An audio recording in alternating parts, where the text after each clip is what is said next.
Bienvenidos a la Conferencia Internacional ASEAN y PERÚ, Oportunidades de comercio, inversión y cooperación.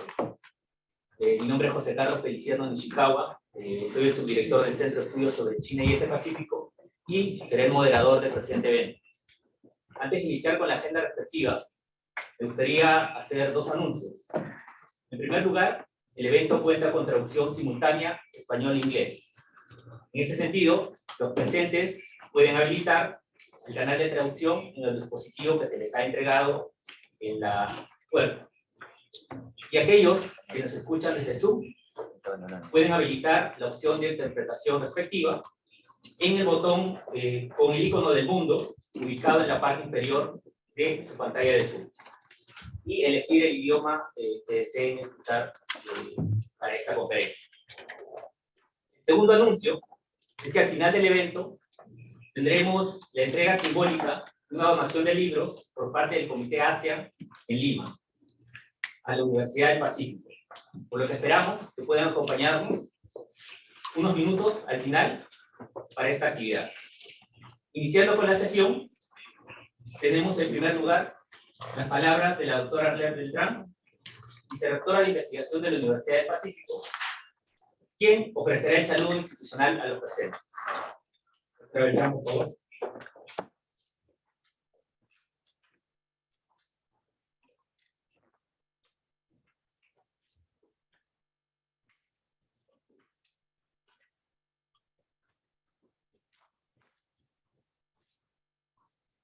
Muy buenos días a todos, muy buenos días en el Perú y muy buenas noches en el sudeste asiático.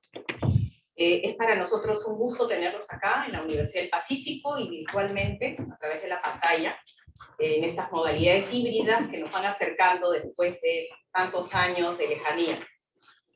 Distinguidos organizadores de esta conferencia internacional, señor embajador del Reino de Tailandia y presidente del Comité ASEAN en Lima, excelentísimo Sorayut Yasomat. Señora embajadora de la República de Indonesia, excelentísima Marina Estela Anwar Bey. Señora embajadora de Malasia, excelentísima Penny Moon. Señor embajador Fernando Quirós, director general de Asia y Oceanía del Ministerio de Relaciones Exteriores de Perú, y distinguidos miembros del Servicio Diplomático del Perú que nos acompañan en este evento de manera presencial o virtual. Señores miembros del cuerpo diplomático acreditado en el Perú y organismos internacionales. Señores funcionarios de gobierno, representantes de gremios empresariales, queridos profesores y alumnos de la Universidad del Pacífico, de todo el Perú y de Asia-Pacífico. Señoras y señores, me complace darles la bienvenida a la Universidad del Pacífico y a la Conferencia Internacional ASEAN y PERÚ, Oportunidades de comercio, inversión y cooperación, que se realiza en el marco del 55º aniversario de la Asociación de Naciones del Sudeste Asiático ASEAN, y que tiene como organizadores al Centro de Estudios sobre China y Asia-Pacífico de nuestra Casa de Estudios y al Comité ASEAN en Lima, compuesto por las embajadas del Reino de Tailandia, la República de Indonesia y Malasia. La Universidad del Pacífico, consciente de su rol en la generación de conocimiento bien informado sobre China y Asia-Pacífico y sus relaciones con el Perú y América Latina, tomó la decisión pionera en el país de crear en el año 2013, hace ya casi 10 años, un centro de estudios especializado en estos temas, que a lo largo del tiempo se ha consolidado como un referente importante de relaciones académicas, intercambio de conocimiento e investigación, no solo en los temas de China, sino también en aquellos vinculados con una visión regional más amplia, que presta atención a la diversidad de países del otro lado del Pacífico y a los principales foros que actúan en esta cuenca. Si bien es cierto que las principales relaciones económicas del Perú con Asia-Pacífico se centran en los países del noreste asiático, como son China, Japón y la República de Corea, el análisis de lecciones aprendidas sobre desarrollo económico procedentes de otras subregiones de Asia como es el caso del sudeste asiático, y la exploración de oportunidades de vinculación con esta zona, representan un ámbito muy importante a tener en cuenta en la ampliación de las líneas de investigación y análisis de nuestro centro de estudios. Actualmente nos encontramos en una etapa de fortalecimiento institucional del centro, que se refleja, entre otros aspectos, en el mayor número de investigadores afiliados con los que cuenta, incluyendo profesores de la Universidad del Pacífico de distintas disciplinas y también investigadores postdoctorales, así como en las publicaciones recientes que se vienen logrando como resultado de proyectos de investigación elaborados en conjunto, principalmente con pares chinos. En este marco, la organización de esta conferencia internacional es un hito para el centro, con miras a un mejor conocimiento de los temas relativos al desarrollo económico del sudeste asiático, de los avances y desafíos de su integración económica a través de ASEAN, y de las lecciones aprendidas que pueden sacarse de los casos de éxito en las relaciones económicas del Perú con esta zona, así como la identificación de líneas de trabajo potenciales para una colaboración futura mucho más sólida. De esta forma, la conferencia ha sido diseñada con el objetivo de brindarnos un panorama integral, teniendo como ponentes a distinguidos expertos de la academia, el sector público y el sector privado, tanto de Perú y Latinoamérica como de los países del sudeste asiático.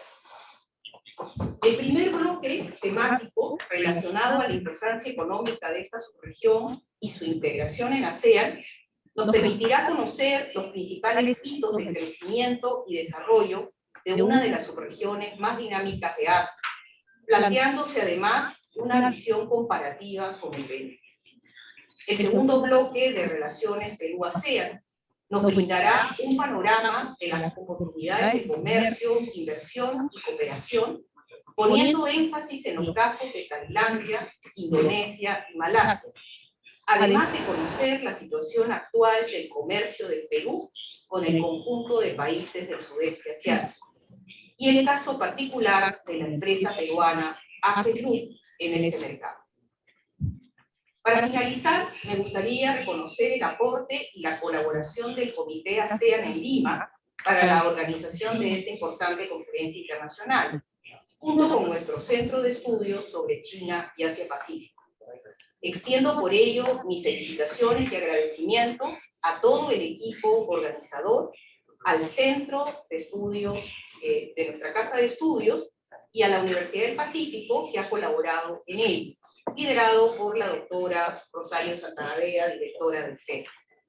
Más aún, la Universidad del Pacífico se siente muy honrada y agradecida por recibir una importante donación de libros para la biblioteca de nuestra Casa de Estudios, gracias a la generosidad de las distinguidas embajadas del Reino de Tailandia, de la República de Indonesia y Malasia. Sin duda, esta donación permitirá profundizar y ampliar el conocimiento acerca de las naciones del sudeste asiático en toda nuestra comunidad universitaria. Agradezco la presencia de todos ustedes, físicamente o virtualmente. Espero realmente que la conferencia sea muy importante para discutir estos temas entre todos y que realmente se establezcan nuevas líneas de estudio, de trabajo y de investigación con estos importantes países de la región del sudeste asiático. Muchísimas gracias.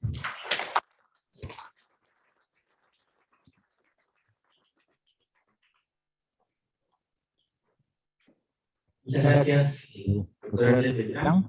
Ahora queremos invitar, por favor, a los excelentísimos embajadores sobre Yucha Sombat del Reino de Tailandia, Parin Estelang Lafey de la República de Indonesia y Feni Duli de Malasia, también al embajador Fernando Quiroz de la doctora Rosario Santagaya, para una foto protocolar inicial del evento. Por favor, podrían acercarse al estrado.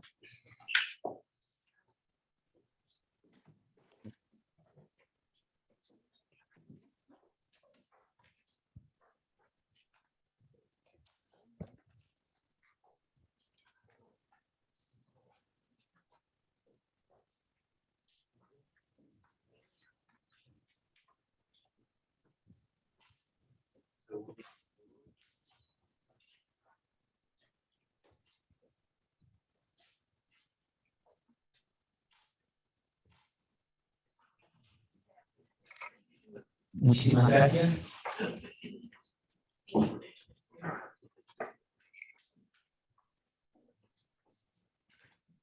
Seguidamente, tendremos el discurso inaugural del evento a cargo del excelentísimo embajador Fernando Quiroz, director general de Asia y Oceanía del Ministerio de Relaciones Exteriores del Perú.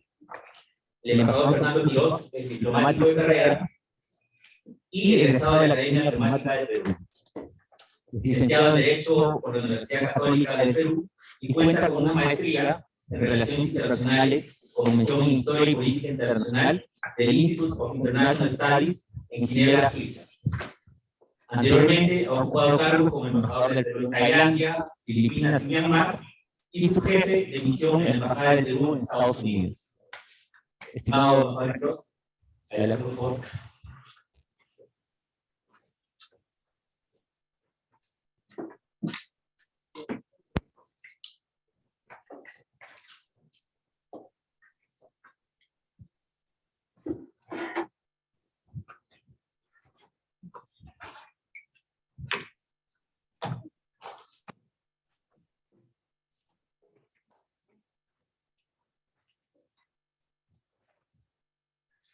Muy buenos días. Buenos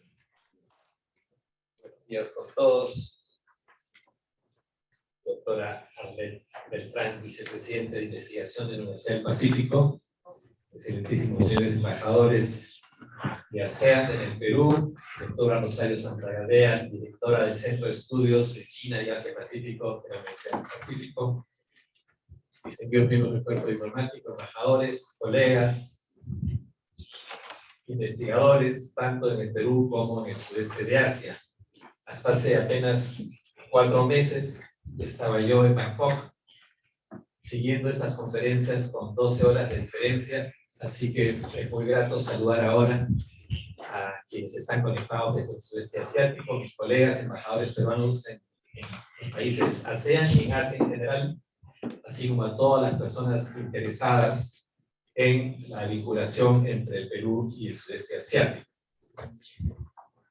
Como el programa estaba en inglés, he hecho la presentación en inglés, así que con la ayuda de ustedes voy a cambiar de idioma. First of all, I would like to thank the ASEAN Committee, BIMA, ACL, in the person of their excellencies, ambassadors and dear friends, Ambassador of Thailand, Indonesia and Malaysia, as well as the Center for China and Asia Pacific Studies of the Universidad del Pacífico, especially its director, for this wonderful initiative to organize this important academic event on the occasion of the 55th ASEAN anniversary. Activities of this nature contribute to broaden our perspective and knowledge on the importance of Southeast Asia, its role in the Asia-Pacific region, and worldwide, as well as opportunities for Peru concerning trade, investment, and cooperation. Southeast Asia is an extremely attractive region for Peru. Its 55th years of successful integration process constitutes in many ways a model of development to be followed and many good practices to consider. In this framework, we maintain an active bilateral and multilateral relationship with ASEAN and its member countries. We have many similarities in our foreign policies, starting, of course, with the pursuit of peace, stability, development, and the promotion of open and inclusive regionalism. Peru aspires to continue strengthening its relations with Southeast Asia in all fields, on the basis of shared values and complementarity between our economies. Peru maintains diplomatic relations with all the 10 ASEAN member countries, a process that intensified in the 90s when we opened resident embassies in Indonesia, Malaysia, Singapore, and Thailand, and later in 2013 in Vietnam. Between 1980 and 2003, Peru also maintained a resident embassy in the Philippines, the only ASEAN Catholic country and one with a long-standing historical tie with Peru. In 2003, the embassy was closed for budgetary reasons, and since then, the Peruvian chief of diplomatic mission in Thailand is accredited to the Philippines as concurrent ambassador. The Peruvian MFA is considering the possibility of reopening our resident embassy in Manila. In November 2009, Peru became the first Latin American country to accredit a permanent representative to ASEAN, a responsibility undertaken by our ambassador in Jakarta. We have here with our Ambassador Ela Escala, former Peruvian ambassador to Jakarta. In July 2019, Peru took another major step in its relationship with ASEAN by acceding to the Treaty of Amity and Cooperation in Southeast Asia, TAC, the TAC. Since then, Peru is thus legally bound to the fulfillment of the ASEAN goals and objective of peaceful coexistence, peaceful settlement of disputes, and development cooperation contained in the TAC. It was my privilege to be in Bangkok when we acceded to the TAC in July 2019. Peru has bilateral free trade agreements in force with Singapore since 2008 and Thailand, what we call the early harvest, in force since 2011.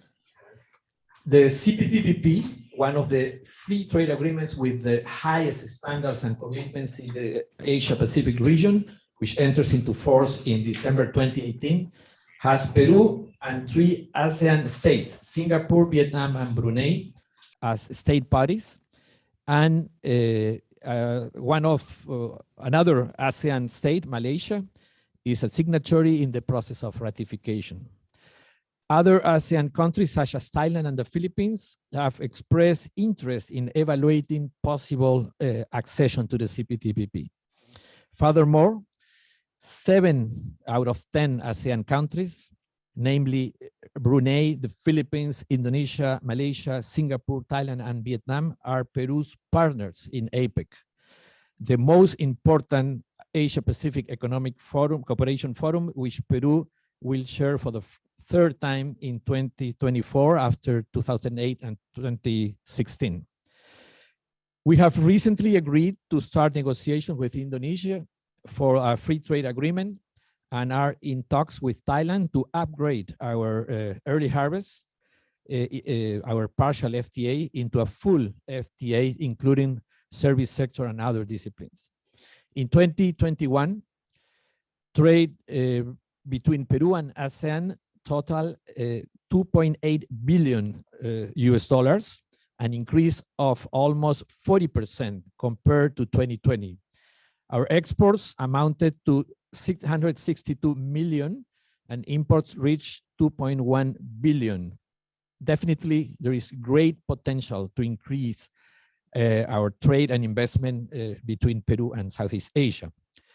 One of our goals, of course, now is to diversify and expand our non-traditional and higher value-added exports, with emphasis on agro exports such as Hass avocado, blueberries, grapes, citrus, Andean grains, as well as marine products, including crustaceans and seafood. We are also optimistic concerning investment promotion between Peru and Southeast Asia. Countries such as Vietnam and Singapore have invested around 2.4 billion in Peru in strategic sectors such as telecommunications, energy, transport infrastructure, among others.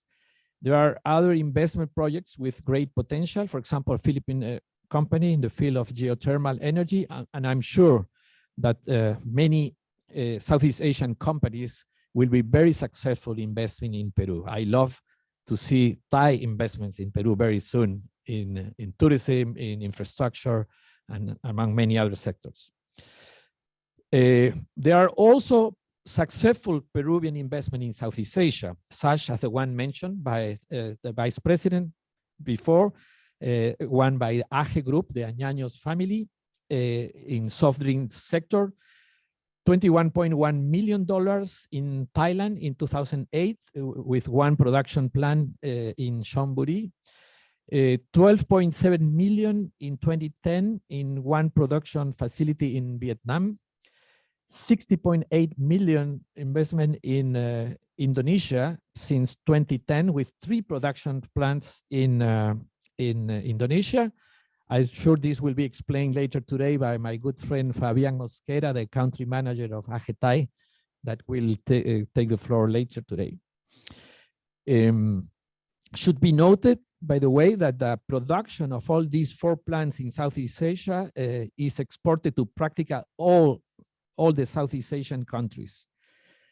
There are also other business ventures of Peruvian companies in Southeast Asia. For example, AGP, a Peruvian company dedicated to armor glass, is recently set an office in Singapore, and during the pandemic, they were exporting and placing sales to several ASEAN countries.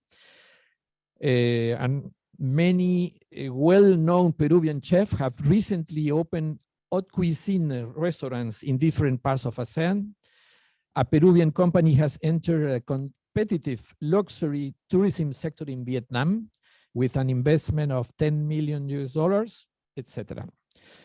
We have also made significant progress in the field of South-South cooperation. There is a dynamic agenda between Peru and Thailand with projects focused on sustainable development, tourism, gastronomy, alternative development, satellite technology, public health, fight against pandemic, human resources training, etc.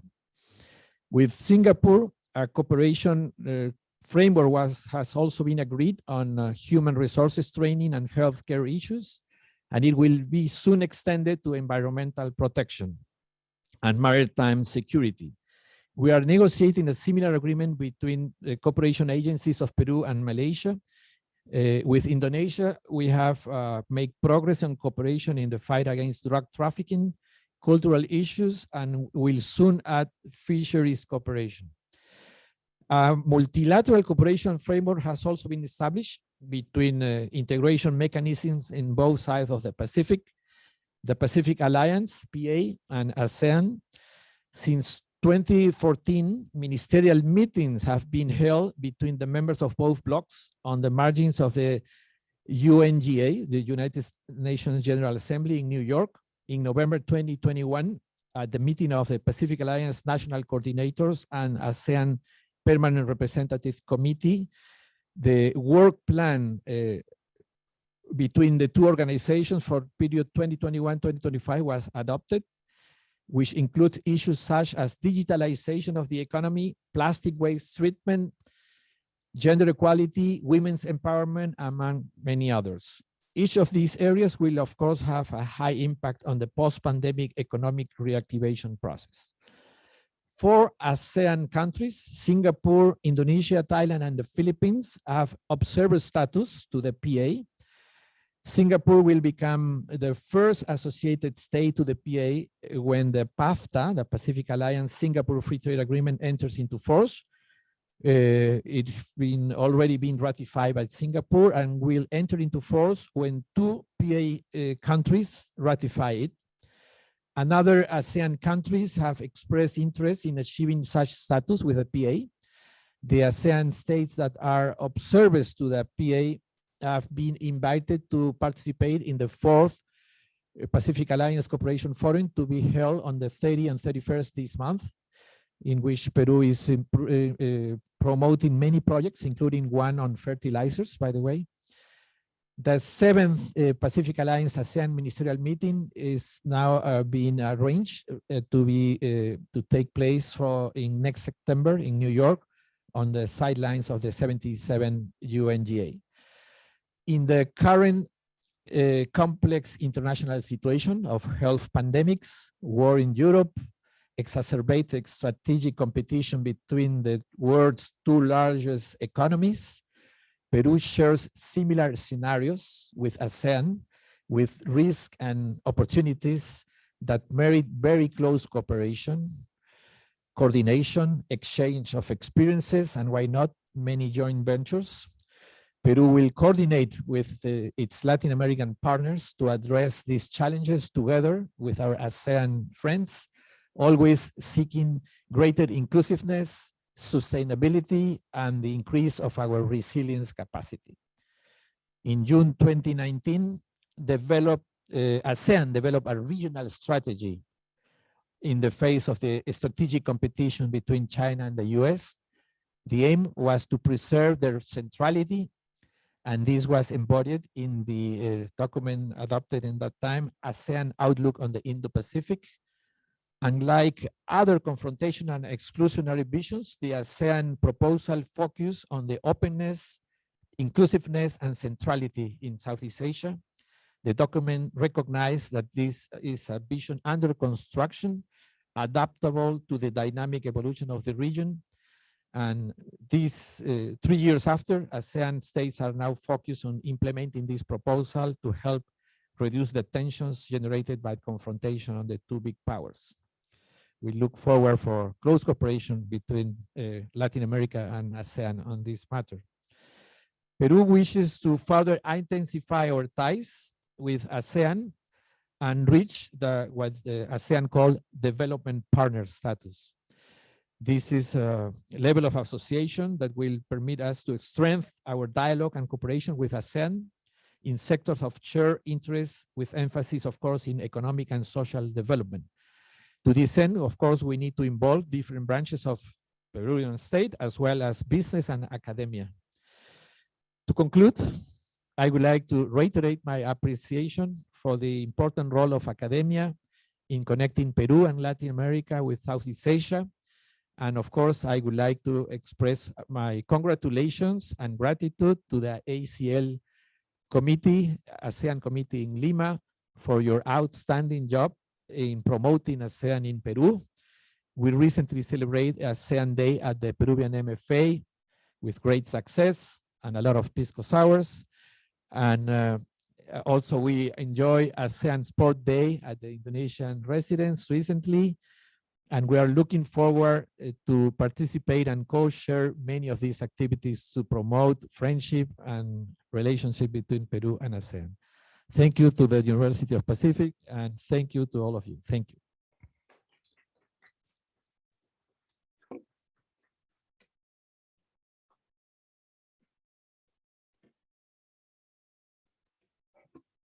Muchas gracias, estimado embajador Fernando Quiroz. Continuando con la agenda, daremos paso a la sesión 1, el sudeste asiático, importancia económica e integración en ASEAN, con las participaciones de distinguidos expositores desde el sudeste asiático. Como primera ponencia tendremos el tema Importancia del sudeste asiático en Asia-Pacífico y la economía global, a cargo de la doctora Juita Mohammad, directora de investigación del Institute for Democracy and Economic Affairs, Ideas, Malaysia, que nos acompaña desde Kuala Lumpur. La doctora Juita Mohammad tiene estudios de doctorado en estudios internacionales con énfasis en economía en Waseda University, tiene una maestría en economía en Shiga University y licenciatura en administración en University Kebangsaan, Malaysia. Actualmente se desempeña como la directora de la Unidad de Economía y Negocios y directora de investigación del think tank Ideas. Dr. Mohammad, please, can you hear us? Yes, loud and clear. Hello, everyone. Hello and good night from Malaysia, from Southeast Asia. Thank you so much to the organizer for inviting me to share my thoughts a bit about ASEAN, but most importantly, I would like to talk about the GVC disruptions that we are all aware of and we're all affected by, and the role of FTAs within ASEAN and also beyond. So we do see that 6 months into the year of 2022, even 6 months into the year of 2022, the so-called endemic phase of the spread of COVID-19, where vaccination rates are very high, we are still observing that there is some sort of re-strengthening of global economic growth, post-pandemic lockdowns, and also restrictions. Nevertheless, due to externalities such as the war in Ukraine, rising global inflation rates, as well as the disruptions of the supply chain, the IMF has actually downgraded our global growth from about 6.1% in 2021 to about 3.6% in 2022 and 2023. So again, this is about 0.8 or about 0.2 percentage points lower for respectively for 2022 and also 2023. And we do see that beyond 2023, global growth is actually forecasted to be in a decline, even further to about 3.3% over the medium term. So again, this is something that is of concern. So the disruptions in the global supply chain are very much linked to the performance of the global value chains. So when we unpack this relationship, it is important to note that a supply chain is defined by the complex relationship between a company and its suppliers. So the supply chain actually includes different steps taken from the raw materials to producing and distributing a specific product or the service to a certain market. So when we look at supply chains are actually multidisciplinary and highly collaborative, bringing, again, great benefit and to a company through integrated and diversified resources. It reduces logistics costs, it improves logistics efficiency, and provides a higher quality of the overall product or service. So this is why sometimes when we talk about global supply chains, we also do talk about the global value chains sometimes because of this interconnectedness. So given the intricate link between the factors that make up both the supply chain as well as the value chain, when we unpack the supply chain bottlenecks like we are experiencing, we do see overlapping issues related to inbound and also outbound logistics and operations on the ground. So as we can see, an example of the COVID-19 post-pandemic shock would be, again, the supply side disruptions in the first quarter of 2020. We do see this as China and other Asian economies were initially hit by the outbreak of the virus, which later spread to other parts of the world. So unfortunately, due to, again, the interconnectedness of our GVCs, this led many countries to address the need for economic self-sufficiency, looking inward instead of looking for cooperation through different areas. So these inward-looking policies will be further evaluated, needs to be further evaluated in the medium to long term. So we do see that the pandemic has actually imposed or exposed a systemic risk within the complex web of GVCs. Again, due to our interconnectedness of supply chains, this led to losses in selected industries worldwide, and it resulted in the collapse of global production processes, not just within ASEAN countries, but also beyond. Many firms who are reliant on manufacturing supply chains like those in ASEAN have incurred significant losses, some of which may be permanent. So despite the renewed demand for investments by FDIs and also expenditure by global households, we still see that the global supply chain is unable to recalibrate itself post-COVID. So what we found to be interesting was that there are different factors that play into this issue. So other than increasing the cost of doing business, we do see the existing issues with local ports are further emphasized during and also post-COVID. If inefficient ports and storage spaces had ample support by both skilled and unskilled workers in the past, in the endemic phase, we see these inefficiencies are magnified, leading to backlogs and also bottlenecks. Again, this point was further emphasized by expert at AMRO +3 in the discussion that we had recently. And this is later shared in their newly published report in July. They highlighted that maritime ports have been a major choke point of global supply chains throughout the COVID-19 pandemic. UNCTAD also emphasized that a vital link in supply chains, shipping ports handle about 80% of the volume and over 70% of the value of goods traded internationally. So there is a big chunk, a significant chunk there within the supply chains. So in spite of, again, the global value chain showing some degree of resilience in the face of current global economic shock, we do see that within ASEAN, we do see that the temporary supply disruptions have induced many countries to reconsider the potential benefits of regionalizing and localizing their value chains. And this is somewhat of a concern because instead of tapping into existing or new FTAs, countries, small countries like Malaysia or like some selected ASEAN countries during the pandemic did look into more localization or more inward-looking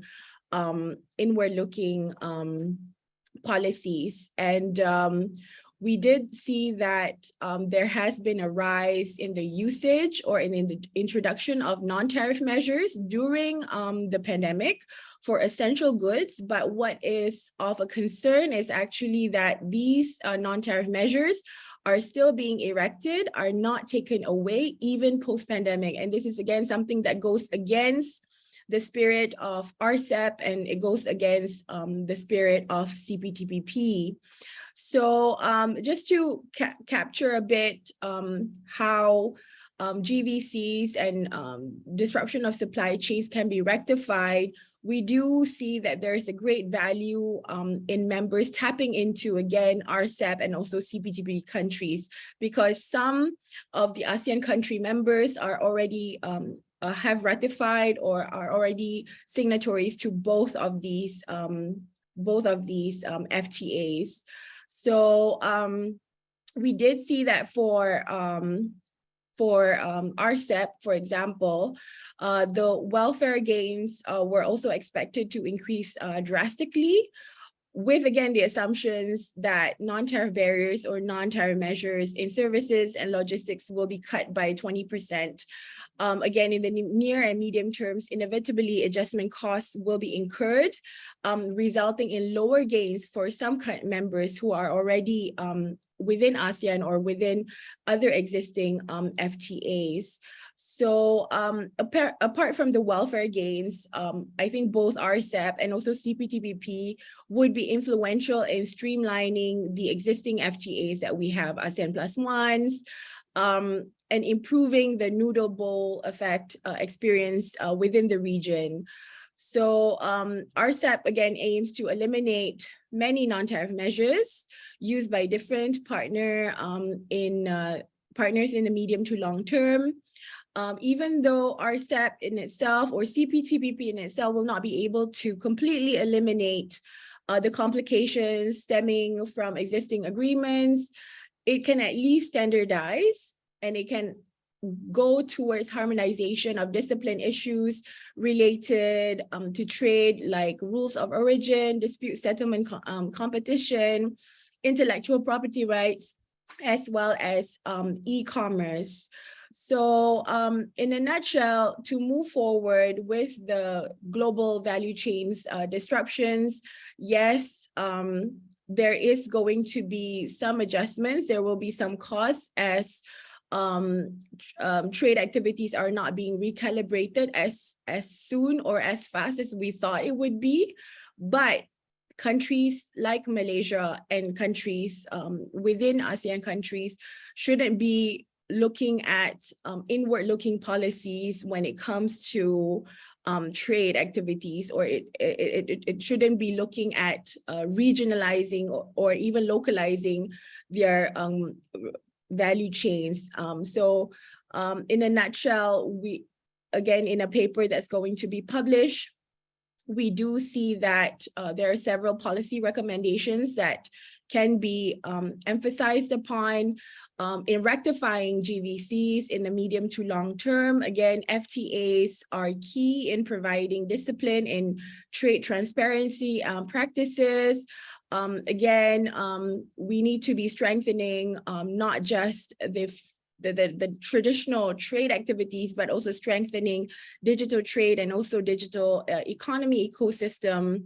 And also we need to be looking at the usage of single windows in monitoring NTMs, non-tariff measures. These single windows are already introduced in ASEAN. It's going to be introduced in CPTPP, for example, and hopefully, again, with higher standards of trade commitments, ASEAN can also then increase their own standards when it comes to disciplines within the free trade agreement.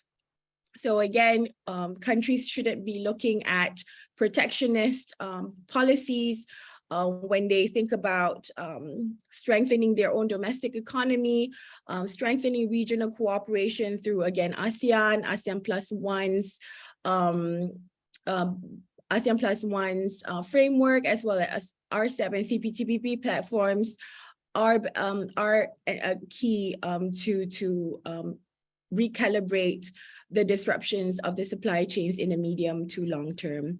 So I will stop here and I will pass the floor to the moderator. Thank you.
Good morning, good evening. Thank you very much to the ASEAN Council and Universidad Pacífico for the kind invitation to participate in this. Great to be here, and the purpose of this presentation is basically to compare the economic growth and competitiveness in Latin America and Southeast Asia. So what I will do is to make a brief, comparative analysis between the big six Latin American economies, including Peru, and the big six Southeast Asian economies, and then draw some lessons for Peru in terms of how, to achieve a better competitiveness. Let me share with you a presentation that I prepared for this occasion. I think you can see all my presentation. Just to start, please note that the views that I'm sharing today are just personal, and these are not the views of the APEC Secretariat or the views of APEC member economies. So there are many factors that are affecting economic competitiveness, but without any doubt, location and economics of scale are very important. So in this map, what I'm doing is to show two circles with a 5,500 kilometer radius from both Singapore and Lima. So this is about the equivalent of an 8-hour flight from the center. So you can see that the size of the population living in the radius around Singapore is much bigger than the size of the population living around the Lima radius. So in the case of the radius around Singapore, that covers 4.3 billion people. In the case of the radius around Lima, it only covers 0.7 billion people. So this is giving us basically an idea of the disadvantages in terms of economies of scale that South America is facing vis-a-vis Southeast Asia. And adding to this problem, I would say that there's no strong regional economic integration in Latin America as opposed to Southeast Asia through ASEAN. And also, what is not as strong as the economic integration between ASEAN and other larger markets in the Asian side, you know, of the Pacific Rim. This issue of localization and economics of scale has affected connectivity in Latin America significantly. So we can see in this chart how the maritime connectivity is much better in Southeast Asia than in Latin America, and how progress in this area has been quite significant in most Southeast Asian economies. Also, we can see here in terms of international air connectivity that Latin America is far behind Southeast Asia. So Peru is particularly struggling on this. And we can see this in our airport. You know, it's taking too long to upgrade, you know, Lima Airport and also other airports, you know, outside Lima. In terms of economic growth, we can see that both regions have grown in per capita terms in the last 3 decades. However, we can see that growth rates have been higher in the case of Southeast Asia. Let's say that we are setting a 2% a benchmark for the average annual growth rate. We can see that all Southeast Asian economies in this table had experienced growth rates above that benchmark. But in Latin America, what happened? This only happened for 2 economies, for Chile and for Peru, which are, by the way, the 2 Latin American economies that have been more open in terms of trade in particular, and to some extent investment. So this is very worrisome because nowadays, in recent years, we can see that Chile and Peru are not necessarily moving in the right direction in terms of economic openness. For example, Chile has not been able to ratify the Comprehensive and Progressive Trans-Pacific Partnership Agreement, the CPTPP. And Peru has not, unfortunately, continued to liberalize markets sustainably and promote competitiveness internally. That has been a big problem. Some of the problems that are affecting competitiveness in Latin America are actually institutional factors. And what we can see is that societies in general in Latin America are trusting less in institutions and networks as opposed to those societies in Southeast Asia. So in most Latin American economies, except Chile, in the case of the Big Six, the judiciary system is seen as not very independent. And this is, I would say, somewhat the opposite in Southeast Asian economies, where the judiciary system is seen as a little bit more independent in comparison to Latin America judiciary systems. Similarly, we can see that the social capital in Southeast Asia is much higher in comparison to the social capital in Latin America. So the social contract between society, governments, institutions, private sector is very weak in Latin America. And Peru, unfortunately, has the lowest social cohesion among the Latin American top 6 economies. Another factor that is very important for competitiveness is information, communication, and technology factors, ICT factors. And they are very important for any economy to do business, to be competitive. And what's happening in Peru? So according to the statistics by the International Telecommunications Union, only 65% of the Peruvian population is under the area coverage of 4G mobile network technology. And this is very critical to do business nowadays. In some cases, for example, in Southeast Asia, we're already talking about 5G, not even 4G. And well, and in this area, there are two important aspects that we need to keep in mind. So one of them is affordability, and the other is about speed equality. So in terms of affordability, we would say that prices vary within Latin America and Southeast Asia. Prices on average are perhaps slightly cheaper in Southeast Asia, but there's not much difference. However, where we see a difference is in terms of the quality. For example, in terms of the medium broadband speed, which is much faster in most Southeast Asian economies. So we can see in this chart that Colombia and Peru have the lower speeds than the rest of economies in the sample, in particular when they are compared with Southeast Asian economies. Another factor that is very important for competitiveness is about educational factors. And Singapore, I would say, is the outstanding global leader in this area. Other economies in Latin America and Southeast Asia need to catch up with Singapore in terms of both years of schooling and also in terms of performance. And one of the big concerns that we can see is that the current and the future fields that determine progress and development are related to science, to math. But unfortunately, student performances in this area in Latin America are lower than in other areas. And also in some cases are lower than some of the Southeast Asian economies.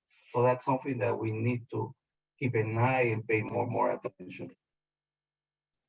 Another important factor to generate competitiveness is trade liberalization. Trade facilitation is also another of the factors. In terms of trade liberalization, I would say that the performance is somewhat similar for both regions. So average tariff rates have increased in some economies and fallen in others. That has happened in both Latin America and Southeast Asia. I would say that this is one of the few bright spots for Peru, as import tariff rates have fallen significantly in the last 2 decades, and that has helped to reduce costs. However, we are facing some problems in trade facilitation. So we notice that in the case of Peru and most of the Latin American economies, they are falling behind most of Southeast Asian economies. For example, it's much easier in Southeast Asia to arrange competitively priced shipments in comparison to Latin America. And finally, to be competitive, it's also very important to have a dynamic labor market and a business sector. Unfortunately, in most of Latin America, informality is very common. And it's very hard in Latin America to hire and fire workers formally. And this is much easier to do in Southeast Asia. Also, we can see here that the time to start a business in Latin America is a bit longer on average than the time taken in Southeast Asia. For Peru in particular, this is a worrying sign. It's in 2020, it was taking around 26 days to start a business. It's too bureaucratic. In Singapore, it only takes 2 days. And well, to finalize, well, these are some of the lessons that Peru can learn from Southeast Asia in terms of how to gain competitiveness. The first lesson is that institutions matter. So, and one of the concerns that I have is that the deterioration of institutions in Latin America are going to increase the gap vis-a-vis Southeast Asia. A second lesson is that economic openness and competitiveness and connectivity, matter. So economic integration is very important, as it's shown in Southeast Asia through the example by ASEAN. That helps to expand markets. So Peru has been doing that through free trade agreements, which is a good thing. But collectively, the experience in Latin America has been less successful. So that's something that I think we need to do more work. For example, in Apec, only 3 Latin American economies participate in Apec. Another lesson that is very important is that infrastructure and technology are critical to do business nowadays. So we need to find ways to attract investment in these areas. A fourth lesson is about skills and human resources development. We need to put more emphasis in education performance, and particularly in math and science. Another lesson that we have from this comparative study is that trade liberalization is very important. It's necessary, but it's not sufficient. We need to do more things. In the trade area, of course, where we need to do some work is in trade facilitation. And finally, I think governments need to focus on policies to facilitate business. And when I'm saying governments, it's not just about the central government, but it's also about local governments as well, and regional governments. And firms to do business, they need to be they need more flexibility in labor markets. And it's important to reduce red tape. So in the case of Peru, for example, if we look at the companies in Peru, we have a lot of small firms. Many of them are informal or semi-informal. And we also have big companies which can bear the cost of doing business. However, we don't have medium-sized firms. That's a big problem, and this is something that we need to address. Otherwise, I don't see a way how we can progress. Thank you so much.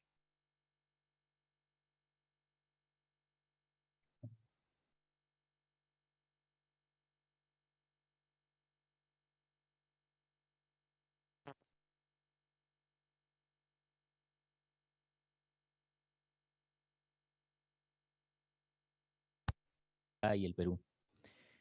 A continuación, tendremos la presentación del tema La integración económica en ASEAN, avances y perspectivas, a cargo del excelentísimo embajador Luis Tsuboyama, actual embajador del Perú en la República de Indonesia.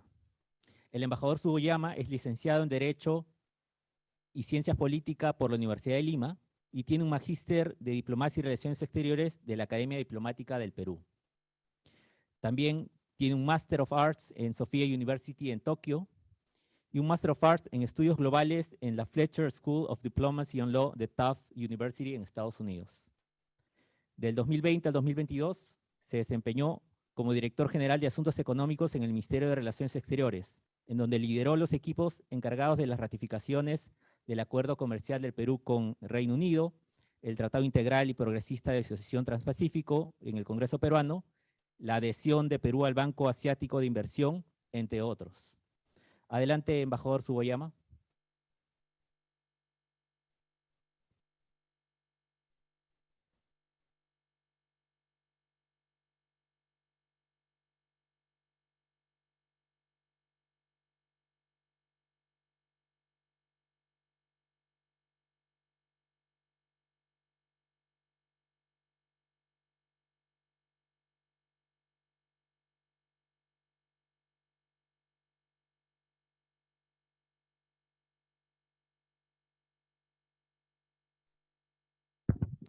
Señor Tsuboyama, por favor, puede... Sí, ¿me escuchan? Sí, gracias. Ok. Bueno, decía que si me permiten hacer la presentación en español, considerando que mucha parte de la audiencia son alumnos de la Universidad del Pacífico. Antes que nada, yo lo que quisiera hacer es una presentación general de cuáles son los temas principales que ASEAN enfrenta hoy a nivel regional y a nivel global. Primero, ASEAN tiene como gran preocupación lo que sucede entre China y los Estados Unidos, ¿no? La competencia estratégica entre ambas potencias y cómo esto puede o viene afectando la proyección de los intereses de ASEAN a nivel global. Recientemente también todos sabemos que la situación en el estrecho de Taiwán se ha incrementado, la conflictividad y la tensión, y esto obviamente tiene bastante relevancia para los países de ASEAN, por cuanto mucho del comercio hacia el noreste de Asia precisamente cruza este estrecho. En temas de seguridad, las iniciativas AUKUS y QUAD llaman la atención, no solamente en diversos países del mundo, sino también en ASEAN, y la preocupación, por cuanto ASEAN evita de alguna u otra manera verse atrapada en esta situación de conflicto estratégico, como ya he mencionado, entre los Estados Unidos y China. Ya lo señaló el embajador Quirós, 2019, si no me equivoco, ASEAN lanzó una estrategia que se llama el ASEAN Indo-Pacific Outlook, que precisamente busca mantener la centralidad de ASEAN en la región y evitar el secuestro frente a estos problemas regionales derivados de la competencia estratégica. No debemos olvidar también, por otro lado, que los efectos de la pandemia persisten. Ya lo señaló la presentadora que me presidió de Malasia, la doctora Mohamed, de los efectos en las cadenas globales de valor de la pandemia, y el incremento de precios también, y así como en el flujo o el tráfico de bienes y servicios. Y por último, si bien la guerra en Ucrania, la invasión rusa a Ucrania, ocurre en Europa, todos conocemos que esto viene afectando en temas de seguridad alimentaria, en temas de inflación y, por ejemplo, acceso a trigo. Yo que vivo en Indonesia, este es un tema muy sensible, un tema político muy sensible, el acceso a trigo y a fertilizantes. Todos estos son, digamos, a grandes rasgos, los desafíos que enfrenta ASEAN en el frente externo, y dentro de la misma región de ASEAN solamente menciono el tema principal, el tema candente, que es la situación en Myanmar, ¿no? El gobierno militar de Myanmar, que de alguna u otra manera causa dolor de cabeza a los dirigentes de ASEAN. Hace 2-3 semanas tuvimos el encuentro de ministros de Relaciones Exteriores de los países de ASEAN en Phnom Penh, y creo que por vez primera las autoridades de ASEAN expresaron su preocupación sobre la situación interna de uno de los países miembros, en este caso Myanmar.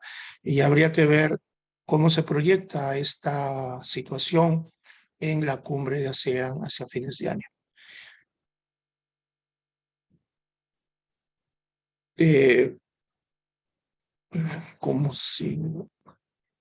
¿Por qué ASEAN es importante? ASEAN, y ya lo ha explicado Carlos Kuriyama, ya lo ha explicado de alguna u otra manera los presentadores que me precedieron, es un importante mercado, ¿no? Crece a una tasa anual sobre el 4%, está considerada la quinta economía del mundo, si la hacemos una suma de todas ellas, y el cuarto mayor exportador a nivel global. De los 640 millones de personas que viven en ASEAN, o un poco más ahora, un 50% está clasificada como clase media. Es el mercado de mayor crecimiento de negocios o comercio electrónico, con unos usuarios de Internet que sobrepasan los 350 millones de personas. Es interesante también notar que ASEAN tiene el tercer mayor mercado laboral del mundo. Y este mercado laboral no solamente es importante en cantidad, sino en calidad. Tiene unos skills, unas habilidades muy altas, y es una población muy joven. También, muy joven, el 60% de la población tiene menos de 30 años. Y el flujo de las inversiones hacia ASEAN han sobrepasado el 2017 a las que se iban a China, ¿no? Y continúan de esa manera. El suceso económico de los países de la ASEAN, o los países más grandes de ASEAN, como Indonesia, Malasia, Singapur, Tailandia y últimamente Vietnam, han seguido la lógica del desarrollo económico y crecimiento que se implementó en algún momento en los 50, 60 y 70 en Japón, Corea y Taiwán. ¿Esto qué quiere decir? Una gran participación del Estado, y en una primera etapa una suerte de incubadora, aquellas industrias principales o aquellos sectores principales a los cuales ellos o los gobernantes les daban prioridad. En el 2015, ASEAN lanzó lo que se denomina ASEAN Economic Community, que es una suerte de un FTA con los nuevos temas de un acuerdo económico regional, como es no solamente el libre movimiento de bienes, sino también servicios, inversiones y trabajadores. La evaluación que hacen los analistas sobre los resultados de este AEC es mixto. Si bien se reconoce el progresivo proceso de integración económica que se viene dando en la ASEAN, los resultados visibles son muy pocos. ¿Esto qué quiere decir? Hay una flexible y gradual liberalización a nivel de los países de ASEAN, hay una protección a las inversiones en todos los sectores y una posible incremento de colaboración entre el sector privado y el sector público. Sin embargo, el proceso va avanzando lentamente. El comercio entre los países de ASEAN está estancado.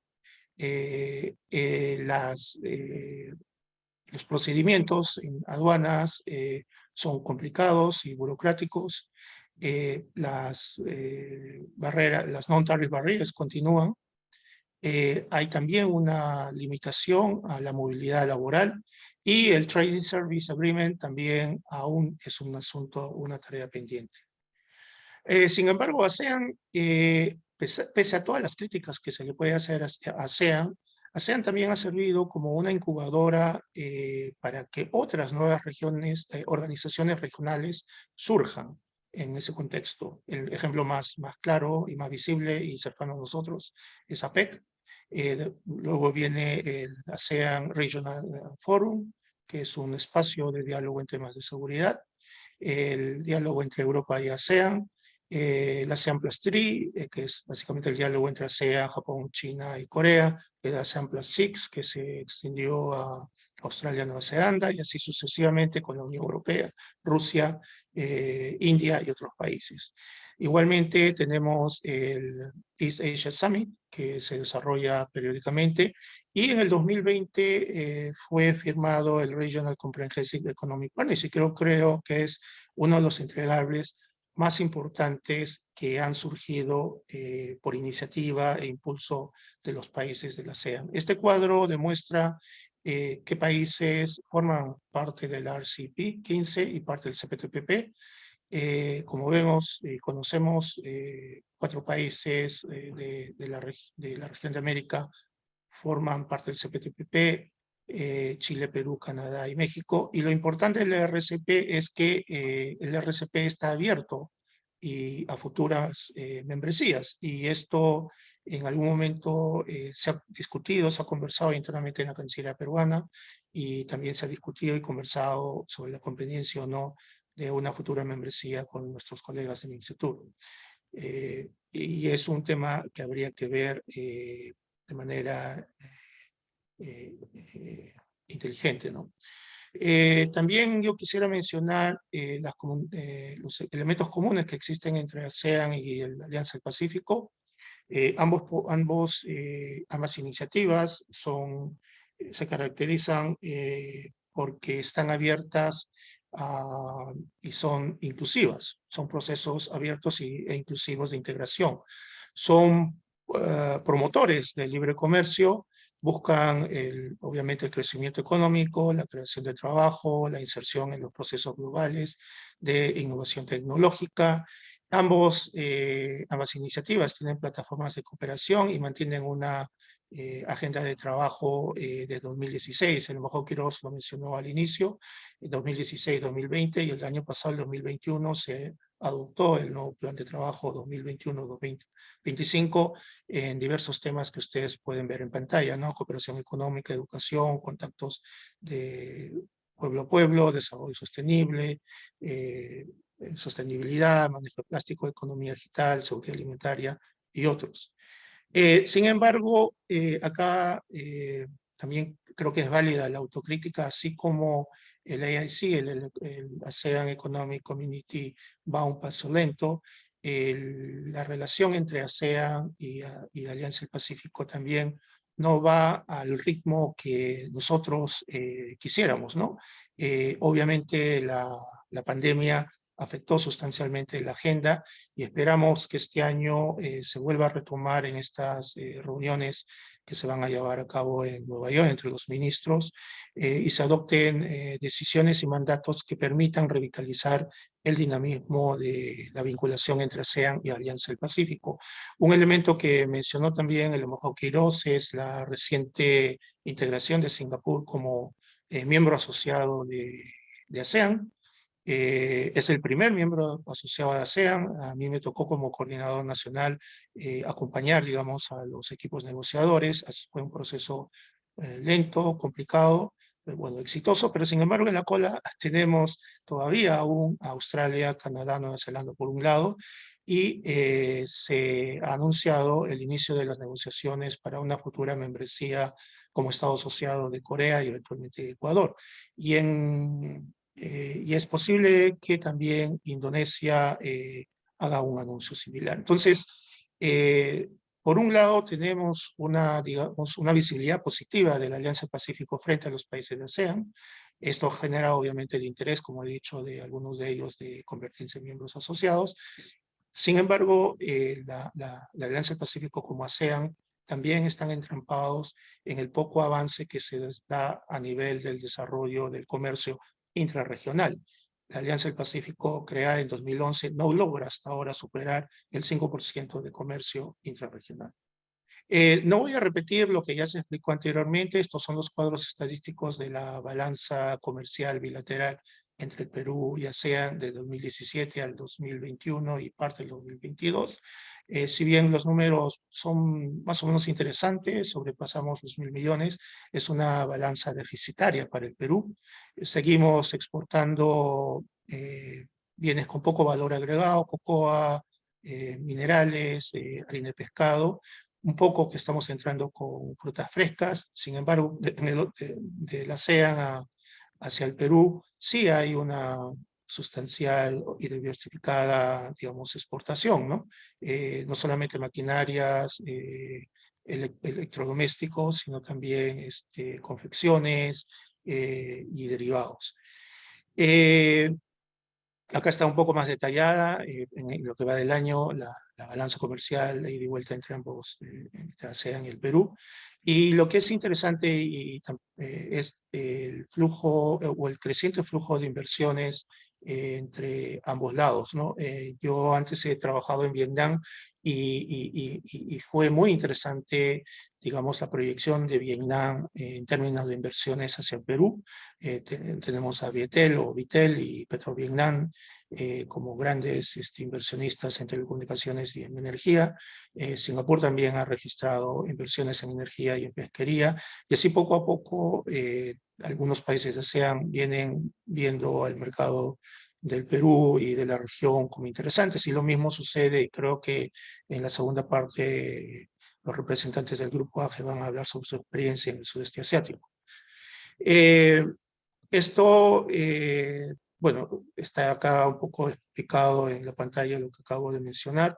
Y para cerrar, yo quisiera tener algunas conclusiones y recomendaciones. No hay que olvidar que no vivimos en islas y toda nuestra conducta y nuestras reacciones se deben a un contexto regional y a un concepto global. Repito, China y Estados Unidos siguen siendo la preocupación para ASEAN. El tema de seguridad alimentaria, por ende, y a nivel interno, cómo manejar el tema de Myanmar. La competencia estratégica entre China y Estados Unidos también nos afecta a nosotros, no solamente como región, sino como país, y habría que ver cuál es nuestra estrategia a seguir frente a ello. ASEAN necesita mantener su centralidad y mantener un balance equidistante entre los poderes.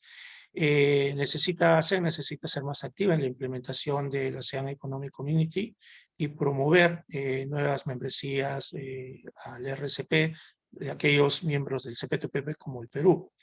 El próximo año ASEAN estará presidida por Indonesia y la Alianza del Pacífico por el Perú, lo que brinda una buena oportunidad para diálogo y explorar campos de cooperación entre los dos grupos, especialmente si nosotros tenemos en cuenta que nos toca como país liderar Alianza del Pacífico. Y yo creo que este tipo de actividades son muy importantes porque aún, y esto lo pueden corroborar mis colegas embajadores en otros países del Asia-Pacífico o de ASEAN y los embajadores de Tailandia, Indonesia y Malasia en Lima, muy poca gente conoce sobre ASEAN en el Perú. Y creo que es la labor de nosotros diseminar y difundir la información y las oportunidades que ofrecen estos países, ¿no? Y finalmente, yo creo que la relación ASEAN y Perú, que es básicamente económica, focalizada en el tema de comercio, debe expandirse más a inversiones y a cooperación. De esta manera, creo que ambos lados, los países de ASEAN y los países de Perú, y Perú, podríamos aprovechar mucho más estas oportunidades. Si bien acá no está, fue muy interesante también escuchar a Carlos Kuriyama y ver en cuán, lamentablemente, ¿no? En que nos encontramos en una situación de desventaja en la región y como país frente a los países de la ASEAN, y creo que este acercamiento entre ASEAN y Perú nos brinda también la oportunidad de aprender y conocer aquellos casos exitosos que ellos han logrado alcanzar en las últimas décadas y que les ha permitido también alcanzar un sustancial desarrollo económico y, por qué no decir, también social. Muchas gracias.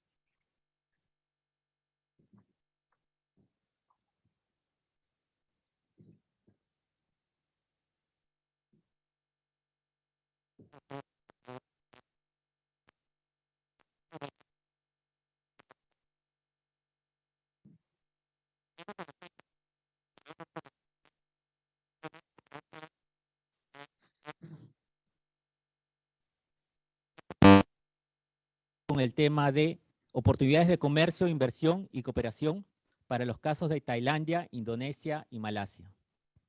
En este sentido, me gustaría invitar a su excelencia el señor Sorayut Chasombat, embajador del Reino de Tailandia en la República del Perú. Su excelencia es abogado de Ramkhamhaeng University y tiene una maestría de Derecho en University of London. Su excelencia ha trabajado en diferentes oficinas del Ministerio de Relaciones Exteriores de Tailandia, como director general adjunto del Departamento de Asuntos Consulares y director del Departamento de Tratados de Asuntos Legales. También trabajó en la División de Personal y Capacitación de la Oficina de Secretariado Permanente. En su carrera como diplomático, ha servido en Hong Kong, Praga, Shanghai y Ginebra. Fue designado en 2019 como embajador extraordinario y plenipotenciario del Reino de Tailandia en Perú, concurrente en Bolivia, Colombia, Ecuador y Venezuela. Your Excellency, please.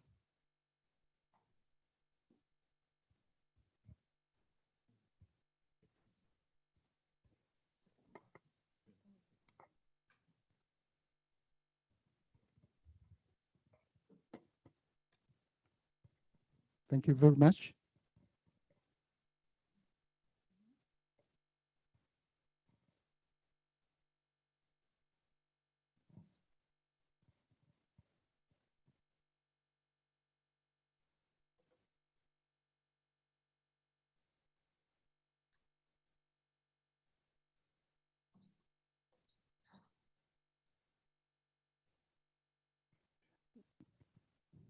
Good morning.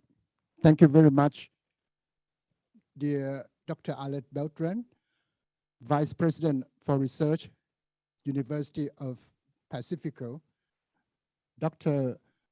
Rosario Santagadia, Director of the Center for China and Asia Pacific Studies of the University of Pacifico, Her Excellency Marina Estela Anwar-Bey, Ambassador of Indonesia to Peru, Her Excellency Feni Nuli, Ambassador of Malaysia to Peru, Her Excellency Marie Misao Ringland, Ambassador of Australia to Peru, His Excellency Ambassador Fernando Quiros, Director General of Asia and Oceania, His Excellency Ambassador Manuel Augusto de Cosio Cluver, His Excellency Ambassador Ilad Escala, His Excellency Ambassador Juan Carlos Punay, distinguished guests, ladies and gentlemen, good morning from Lima. It is our pleasure and honor to jointly organize the webinar program entitled ASEAN and Peru, Trade, Investment, and Cooperation Opportunities with the Center of China and Asia Pacific Studies,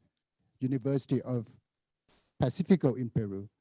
I would like to congratulate the Center for organizing today's event to inform Peruvian students and the public from the ASEAN region as well as members of the diplomatic community, private sector, academia, and general public about the dynamic relationship between Peru and Southeast Asia. In particular, I would like to thank Dr. Rosario Santaguardia, Director of the Center for China and Asia Pacific Studies, who is one of Peru's foremost academics on Peru's relations with the Asia Pacific region. Today, my remark will touch upon three topics. First, the story of ASEAN. Second, Thailand's role in ASEAN, and also other important related economic fora, such as Apec. And third, what can ASEAN and Peru do to foster our economic cooperation? So coming to the first, what has been the story of ASEAN? ASEAN is a regional grouping of 10 Southeast Asian nations.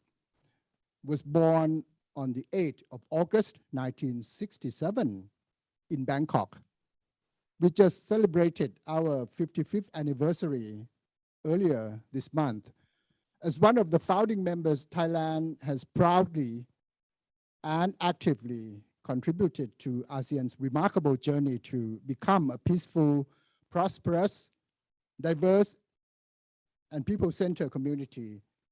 Our spirit of solidarity continues to this day and is reflected in the theme of Cambodia's ASEAN chairmanship this year, ASEAN Act or ASEAN ACT, addressing challenges together.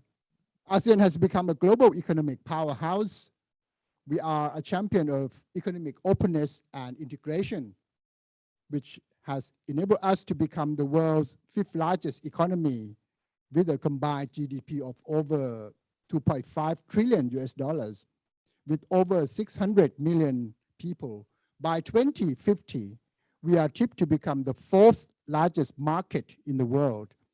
We are pleased to know that the ASEAN-led economic agreement, Regional Comprehensive Economic Partnership, or RCEP, came into force on 1st January 2022. This year, our region's economy is projected to grow at 5%. Beyond economic prosperity, we are striving to create an inclusive and sustainable ASEAN community that does not leave anybody behind. To achieve people-centered economic development and connectivity, what has ASEAN been doing? We are supporting micro, small, medium-sized enterprises and digitalizing our economies with the adoption of the ASEAN Digital Master Plan 2025.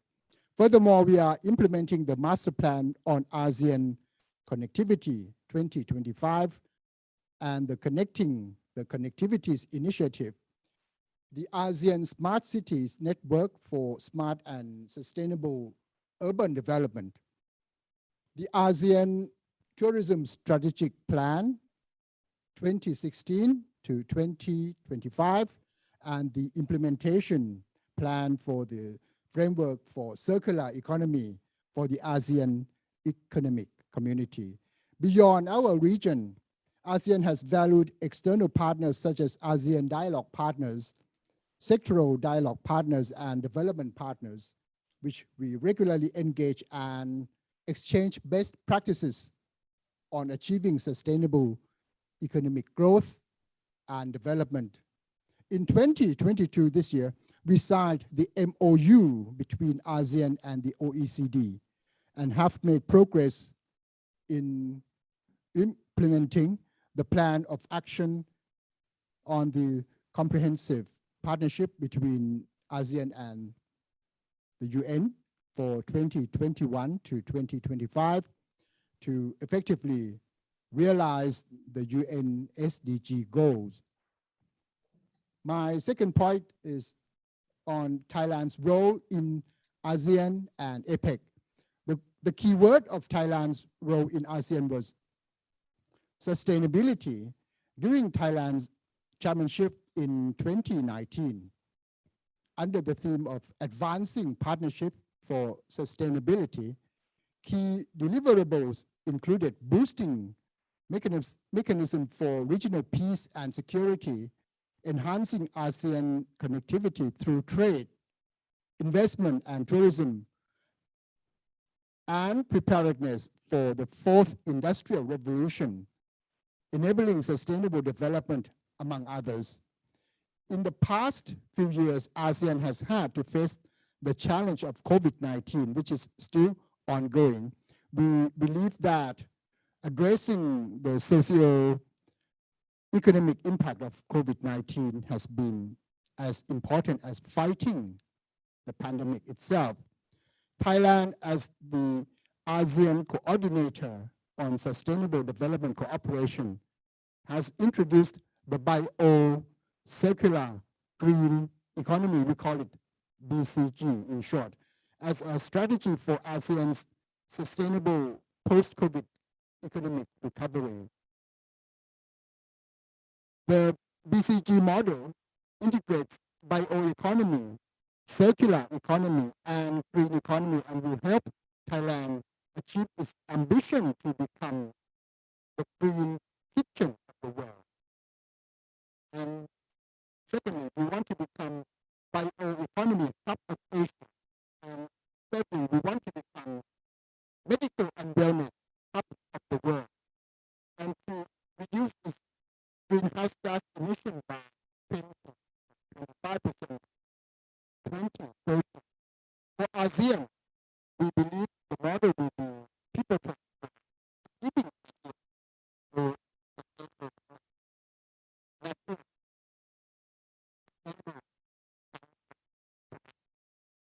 including resilience to external threats.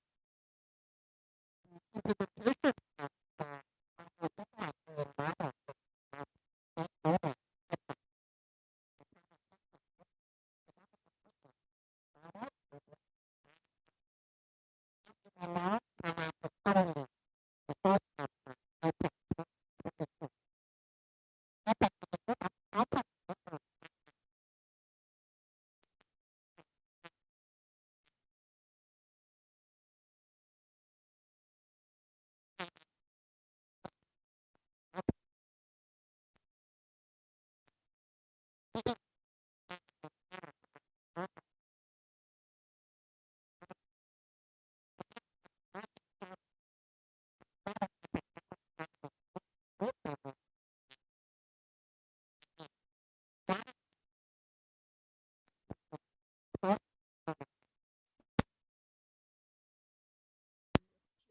support for our APEC 2022 and have already welcomed many high-level representatives of Peru for various APEC meetings this year.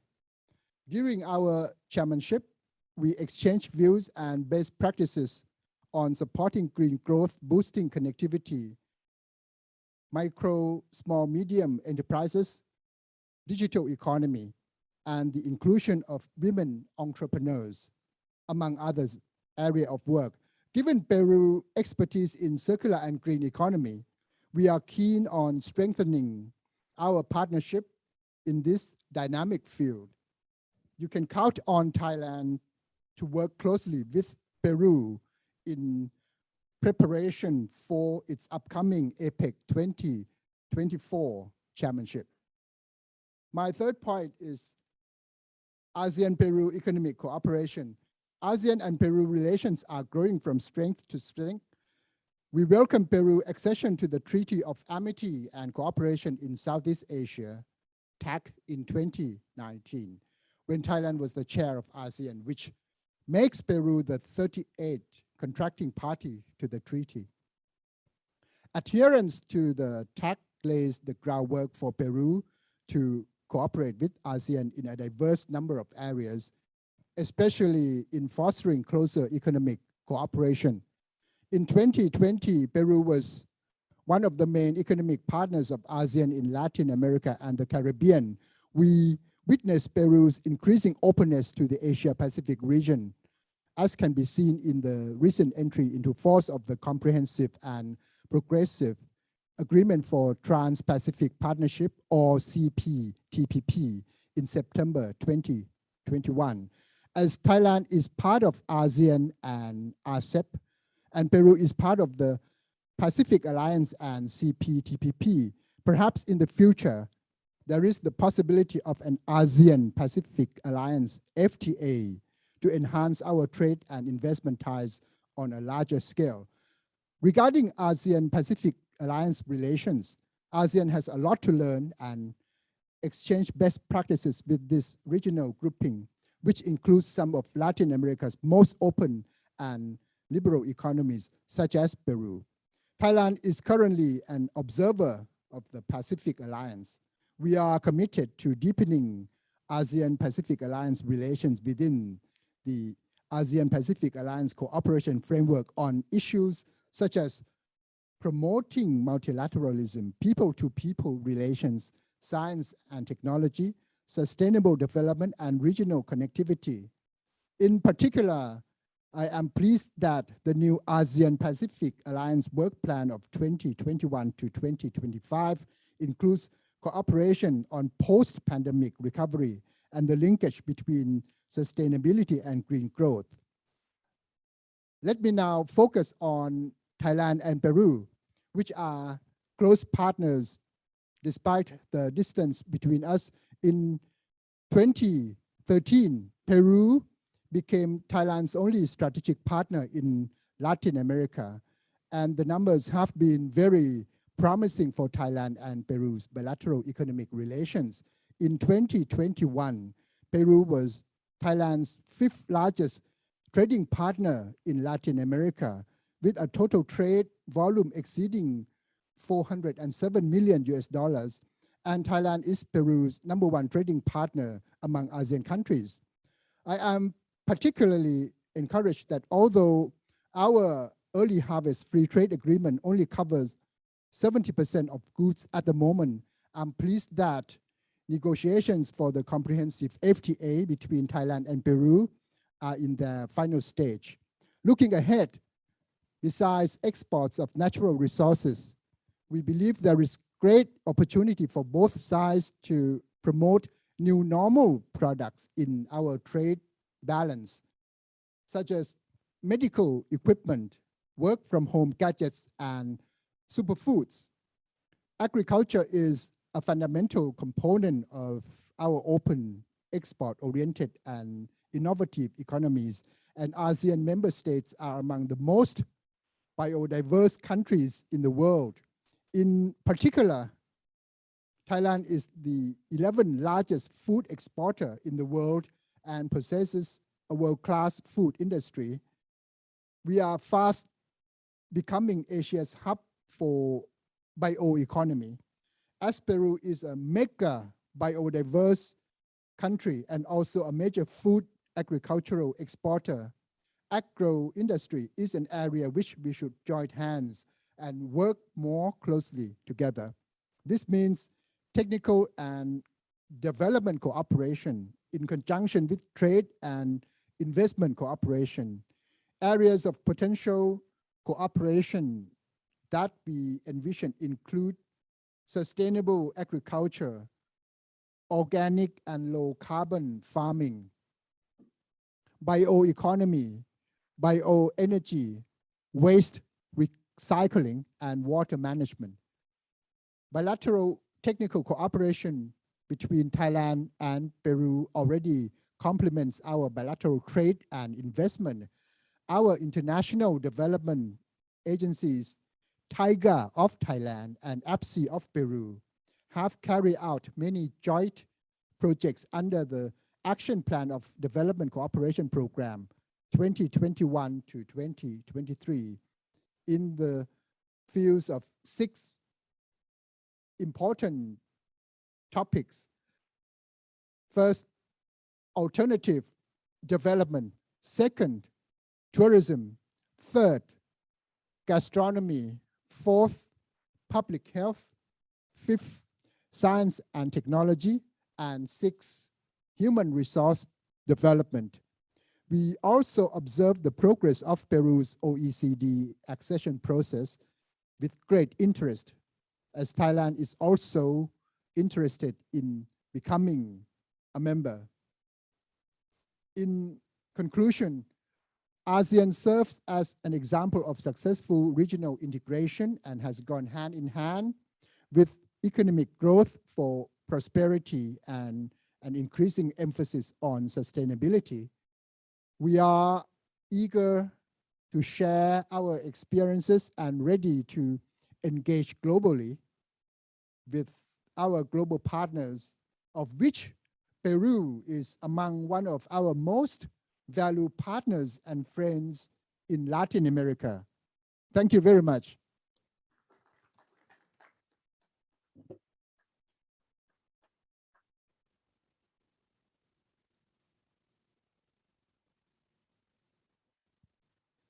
Thank you so much, Your Excellency Sorayut Chasombat. A continuación, quisiera invitar a su excelencia, la señora Marina Estela Anwar Bey, embajadora de la República de Indonesia en la República del Perú.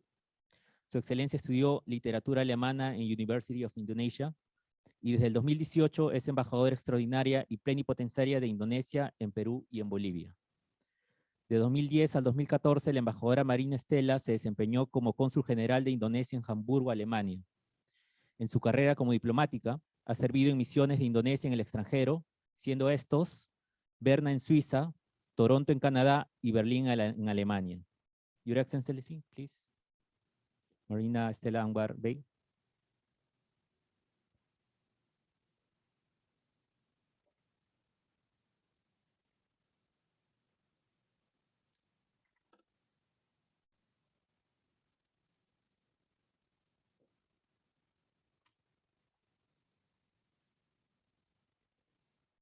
Distinguished Mrs. Arlette Bertrand, Vice President of Research, Universidad del Pacífico.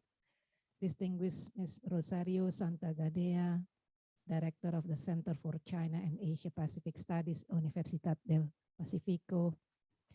His Excellency Ambassador Fernando Quiros, Director General of Asia and Oceania, Ministry of Foreign Affairs of Peru. Excellency Ambassador of Peru to Indonesia, Luis Suboyama. His Excellency Ambassador of Thailand to Peru, Sorayut Chasombat. Her Excellency Ambassador of Malaysia to Peru, Venanuli.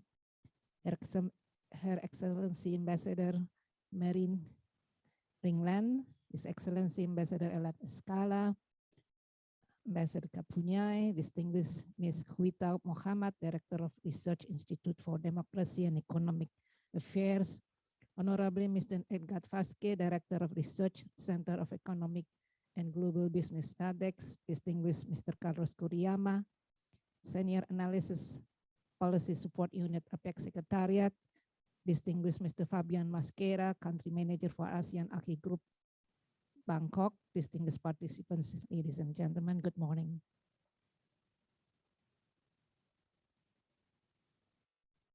First of all, I would like to extend my appreciation to Universidad del Pacífico, especially the Director of the Center for China and Asia Pacific Studies, Rosario Santagadea, for organizing this important conference in effort to bring ASEAN and Peru closer. I also would like to convey my sincere gratitude to all participants and distinguished guests for your attendance today in today's event and your interest in ASEAN, including ASEAN market. It is very important for us to continuously introduce and promote ASEAN to our Peruvian colleges in order to enhance understanding and facilitate cooperation between Peru and ASEAN. ASEAN, the Association of Southeast Asian Nations, is a regional organization that consists of 10 countries and play an important role in global trade. The main objective of this establishment of this association is to promote economic growth, social progress, cultural development, as well as regional peace and stability. After 2 years facing challenges posed by the COVID-19 pandemic, ASEAN is still one of the most important players in the global trading system. Even though its member countries have very diverse income level, their total combined GDP valued at $3.1 trillion in 2020, making ASEAN the world's 5th largest economy, and thus playing a central role, especially in the region of Asia. With a total population of about 670 million people and 61% are under the age of 35, ASEAN become big, potential, and attractive market in the region. Furthermore, the annual growth rate projected at 5.5% per year. For this reason, ASEAN is forecasted to become the 4th largest economy by 2050, behind China, India, and the United States. The growth is supported by young and large workforce and stable macroeconomic, such as low inflation rate. In 2020, ASEAN connected with 5 major partners to create the Regional Comprehensive Economic Partnership, comprised China, Korea, Japan, New Zealand, Australia, and ASEAN countries. This partnership is projected to be the world's largest trading bloc, accounting for 30% of global GDP. ASEAN also became the driving force of some of the largest trade blocs, including Apec. In 2019, Peru signed the Treaty of Amity and Cooperation. And as a member of Pacific Alliance, I think it is a good opportunity for Peru now to have a closer cooperation with ASEAN. Current state of economy in Indonesia. As a member of ASEAN,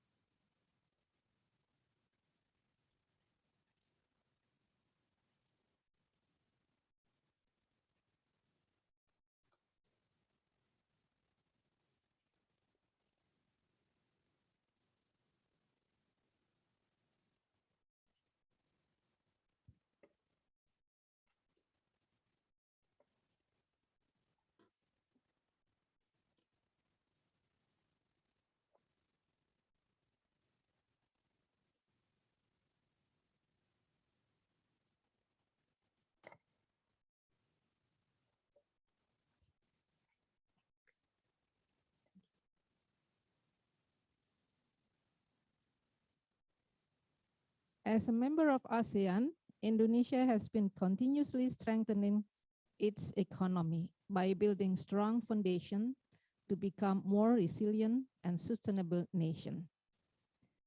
Having a population of more than 260 million people, Indonesia is the 4th most populous nation in the world and is experiencing a demographic bonus where 70% of them is in the prime working age group, greatly boosting GDP growth.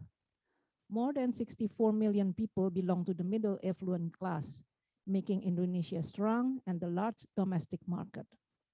Standard Chartered projected that the number of middle-class people in Indonesia is expected to reach 135 million people by 2030.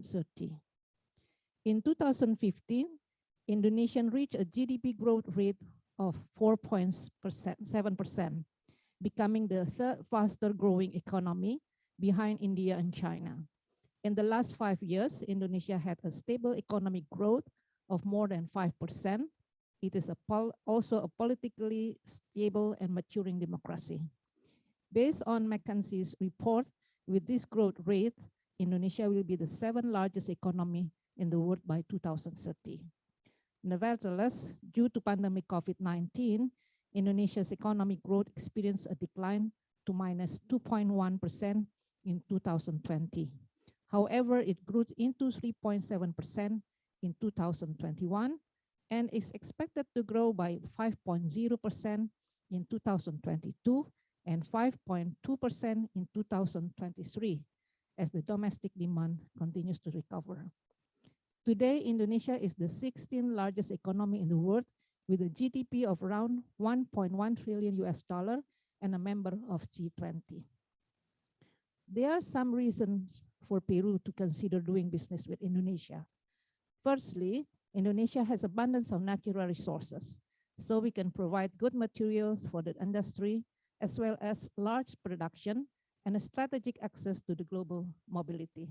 Not only export raw materials, but also build a smelter for mining industry, so the raw materials would be processed into semi-produced products. Mining sectors such as oil and gas, coal, bauxite, copper, and nickel are among its natural resources, which are very important and contribute to Indonesia's GDP. Secondly, Indonesia is capable of manufacturing some product in strategic sectors such as vehicles, trains, military equipment and services, mining services, and cyber securities. Our industry accounts for more than 46% of our income, with 22% of them are manufactured. Manufacturing of steel, automotive, electronics, chemical, pharmacy, textile, and garments, as well as food and beverage, is also available and is strong contribution to Indonesia economy. Manufacturing with the highest growth in 2021 are vehicles, sports shoes, textile, papers, chemical and pharma, furniture, and food and beverage. In terms of investment, Indonesia has been improving the infrastructure and skilled labor to support domestic production and foreign investment in Indonesia.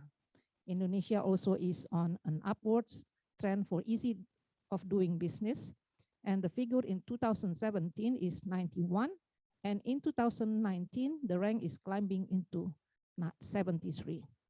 Investment sector that have good opportunities and play important role are tourism, agriculture due to the large food demand with the increase of population, transportation, warehouse, telecommunication, equipment industry, electricity, gas, water supply, housing, industrial estate, office, building, food crops, plantation, and livestock, and many others.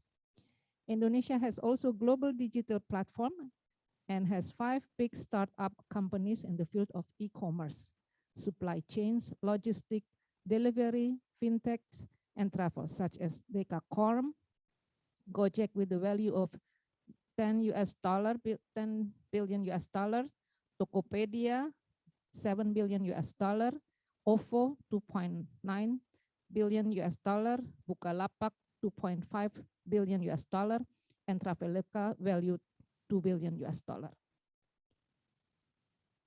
Trade relation with Latin America. Latin America is our partner, our strategic partner, and Peru is one of Indonesia's important trading partners. Diplomatic relations between both countries have been established since 1975. In 2018, the Indonesian trade with the world was around $368 billion, and the trade between Indonesia and the countries in Latin America and Caribbean was around $7.6 billion, which is only around 2% of the Indonesian trade with the world, and 0.57% of the trade between Latin America and Caribbean countries with the world. In 2020, the trade between Indonesia and countries in Latin America and Caribbean experienced a slight increase, namely 2.37% or around $8.26 billion. Indonesia exports vehicle and sport parts, machineries, rubber, footwear, animal or vegetable fat and oils. On the other hand, Indonesia imports from Latin American and Caribbean countries are industrial drag or waste, wheat, sugar, cotton, chocolate, etc. Peru was Indonesia's 4th largest trading partner in 2018 and an important market in Latin America.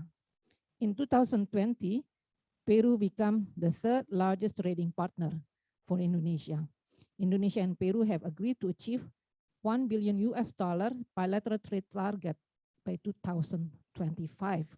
However, the trade between both countries until 2018 was only 328.6 million, decreasing from 386.2 million in 2017. During the pandemic in 2020, the trade experienced a decline to 248.8 million US dollar, and in 2021, it grew to 317 million US dollar. Indonesia export to Peru are manufacturing products such as cars, spare parts, sport shoes, sport clothes, washing machine, yarn, textile, and garment, food product, etc. While Peru export wheat, chocolate, quinoa, seafood, grape, zinc, and industrial waste to Indonesia. Unfortunately, Indonesia and Peru do not have a trade agreement yet. However, we thank Minsatur and Ministry of Foreign Affairs for supporting us to quickly realize a trade agreement between the two countries. So in conclusion, as emerging countries between Indonesia and Peru can take opportunities to progress together, complementing each other and creating products for global opportunities. We also view that there is a need to work together and develop greater participation of our private sector or business people. So we hope that the figures of the potential of ASEAN-Indonesia market, which I presented today, would give you some ideas how to explore our market. Thank you very much.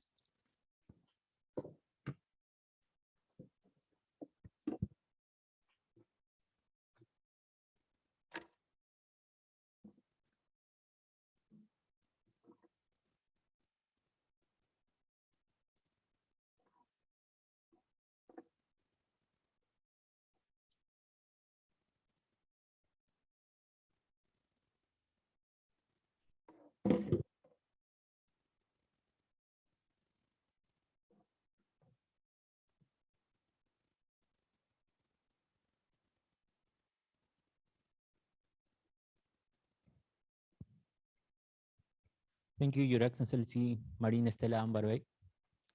Siguiendo con la agenda, quisiera invitar a Su Excelencia la señora Feni Nuli, embajadora de Malasia en la República del Perú.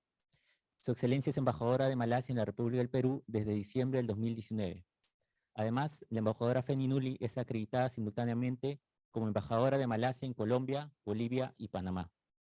Previamente, se desempeñó como subjefa de la misión en la Embajada de Malasia en Bruselas, Bélgica. La embajadora Feni Nuli ocupó varios cargos en el extranjero, incluyendo misiones en Ginebra, Suiza, Varsovia, Polonia, y Bangkok, en Tailandia. Su Excelencia, Your Excellency, Feni Nuli, please.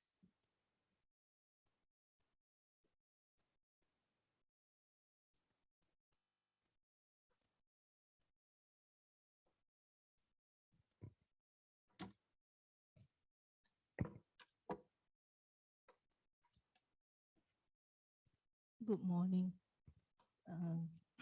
Selamat malam good morning from Lima. Selamat malam to my fellow those in Southeast Asia, Indonesia, and Malaysia.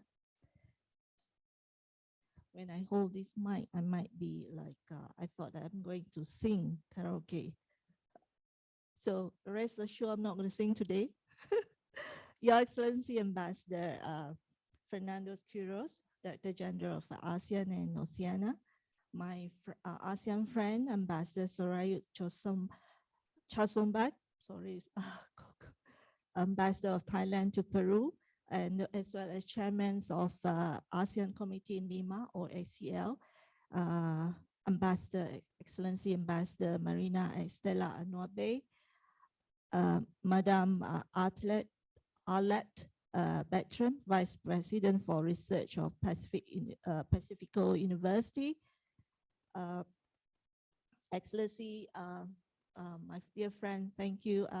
I would like to acknowledge your presence here, Ambassador Marie Ringland, Ambassador Escala, Carlos, and all dear friends of Excellency Ambassador. I might not be able to say your name, otherwise it's a long list. And all my dear friends, Madame Rosario Santa Gadia, I hope I pronounce your names correctly. Sorry, my Spanish is not very good, even though I'm here for 3 years already, and blame it to pandemic. So we always blame it to pandemic, poor COVID-19. So thank you. It is a pleasure for me. Ambassador Carlos, thank you very much for being here. And it is a pleasure for me to be able to join my colleague, ASEAN colleague here, and also my colleague from Ministry of Foreign Affairs and others at this conference on trade and investment, and as well as cooperation opportunities between ASEAN and Peru. Although my focus will be more to our bilateral cooperation, because my two ASEAN colleagues have mentioned quite a lot on the ASEAN, so I don't have to expand anymore on what is ASEAN. I hope by now everyone understand. If we conduct a quiz, everyone might have the answer for 100%, and Ambassador of Thailand will give you the prizes. So because he's the chairman, so I put all the responsibilities to him. So as you know, Malaysia is one of the 5 founding fathers that have signed its ASEAN declarations or Bangkok declarations back in 1967, 55 years ago. And these 5 founding fathers are Indonesia, Malaysia, Philippines, Thailand, and Singapore. So since then, ASEAN has become the cornerstone of Malaysian foreign policy. So on ASEAN itself, I'm going to focus how the Malaysia in ASEAN, how we work with our partners, how that we work with Peru, that how Peru can work with, cooperate with ASEAN. So Malaysia has enforced glad to inform that Malaysia has enforced the Regional Comprehensive Economic Partnership or RCEP and FTA, which consists of 10 ASEAN countries, which have been elaborated further from the previous speakers, and also its FTA partners, Australia, China, Japan, New Zealand, as well as South Korea. So Malaysia participations in this agreement provide market access options for trade in goods, trade in services, as well as investment. So the RCEP is designed to facilitate our businesses and industries to maximize the preferential opportunity from our various trading partners. Along with the current RCEP setup, it is seen as a tool for Malaysia that will ensure sustainability as well as resiliences of regional supply chain, which is important to Malaysian businesses as well as manufacturers. So the tariff eliminations and reductions for trade in goods, as well as the facilitations of export and import of goods among ASEAN countries, will make it easier for products and services in each this country to be available across the region. And so that RCEP has indeed offer our local businesses that is very good for Malaysian wider market access to an opportunity to integrate into the regional and possible global supply chain. And this would mean companies will have access to wider and more diverse base of supply and raw material, and this will facilitate our trade investment or cooperations with foreign countries too. So on other ASEAN venue platform that we look at the ASEAN Pacific Alliance relations, which also have been elaborated by our previous speakers. And I want to associate our views on what been voiced by the previous speakers on ASEAN and Pacific Alliance. And this, we are pleased, of course, we are pleased with the ASEAN Pacific Work Plan, which is 2021 to 2025, which is been introduced last year, and also on this area identified through this partnership aptly positioned under the current circumstances, of course, and the new normal that we are adjusting to due to the pandemic. So Malaysia, together with our other ASEAN member states, are looking forward to working strategically with the Pacific Alliance in advancing this area for our mutual benefit, of course. Malaysia welcome capacity building cooperation with Pacific Alliance countries guided by the work plan and the ASEAN comprehensive RCEP, of course, especially on cooperation that could address trade disruptions arising from the COVID-19 pandemic and further support economic recovery. For instance, cooperations on micro, small and medium enterprises and digital economy are becoming more important, as my colleague from Ambassador of Thailand mentioned just now. So COVID-19, again, we mentioned COVID-19 has brought grave impact, for everyone knows this, to business, including the micro and small and medium enterprises, and also shows the importance of digital economy for the survival of these businesses. In this vein, Malaysia hopes that ASEAN and Pacific countries will work together, especially in sharing insights and on agenda pivotal towards economy recovery, such as the digital trade and global value chains. And Peru, also as our very important active trading partners. So, on bilateral trade, let me go through the Malaysian economy first. So Malaysia, like other countries, was very badly hit by the pandemic, but I'm pleased to share that our Malaysian economy has shown tremendous resiliencies in dealing with the ever-evolving dynamic of global trade.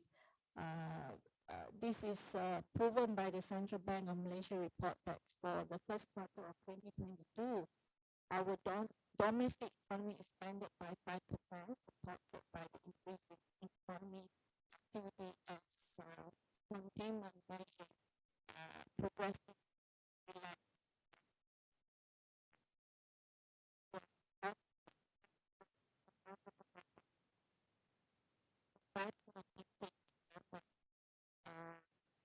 Malaysia continues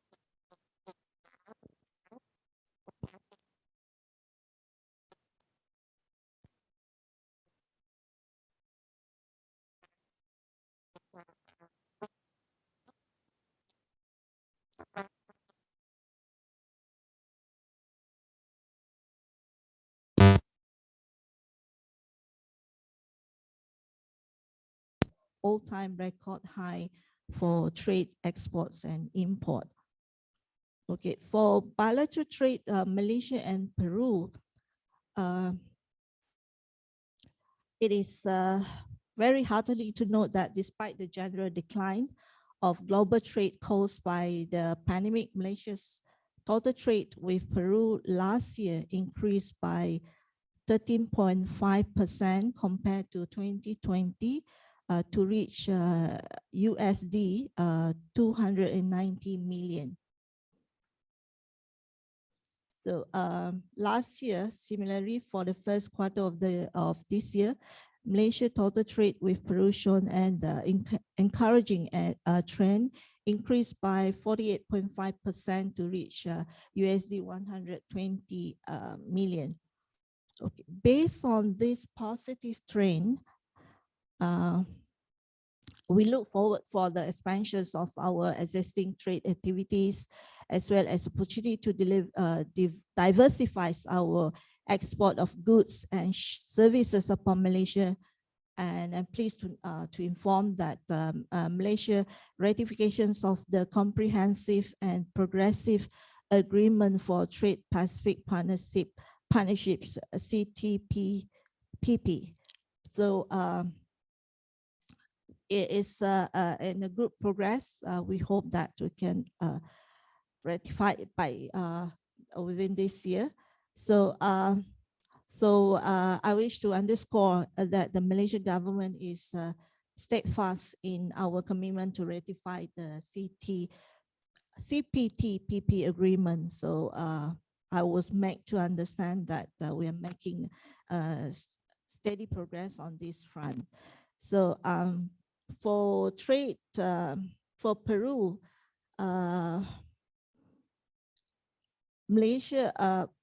Peru was Malaysia 65 trading partners globally, and the 6 largest trading partners among the Latin America country after Brazil, Mexico, Argentina, Costa Rica, and Chile. So, Excellency, I'm glad that, ladies and gentlemen, business from our 2 countries have seen great opportunity in market. So for Peruvian participant in terms of investment, Malaysia is very proud to host the investment with Peruvian participations, namely the Asia Oils and Derivative Sdn Bhd. And for Malaysia, we also established our presence here, through our footprint in Peru through companies like DXN International Peru, Gano Aita, Consorcio Palma. So it's very little, but at least there is, we have our footprints in Peru as well. So we encourage, of course, the Malaysian government and the embassy here, encourage more Peruvian investors to go to Malaysia and to use Malaysia as one of the hubs, one of the country as a hub to expand their market in ASEAN countries as well in the world. So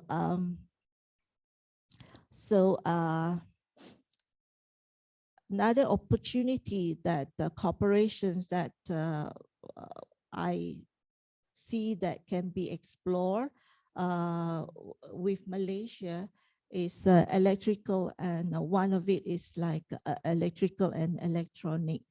So Malaysia is an important player in this global supply chain for E&E product, especially semiconductor. So Malaysia accounts for 6.2% share of the world total export of semiconductor. So we welcome collaborations with Peru on this sector, and to in developing the E&E ecosystem in Peru, or to facilitate further integrations in this area. And we also, Malaysia also encourage, we can be petroleum, palm oil, and rubber products too. And another area that we see as a potential area for cooperation between the 2 countries is medical devices. Malaysia has been identified as one of the medical devices industry has been one of the potential growth sector for Malaysia. So it encompasses a broad range of products and equipment. So so Malaysia, we also which remain the world leader producer and exporter of cataracts and surgical and examinations gloves, supplying 80% of the world market for this, and 60% for rubber glove, including medical glove. So one of the company that in Peru, I think Laboratorios Americas has been importing rubber glove from Malaysia. So we can see that in this area that Peru could collaborate, Malaysia and Peru could collaborate further on this. And also another sector is machinery and equipment. So Malaysia is willing to explore on this matter. And for the other sector that might expand our collaboration is on halal industry.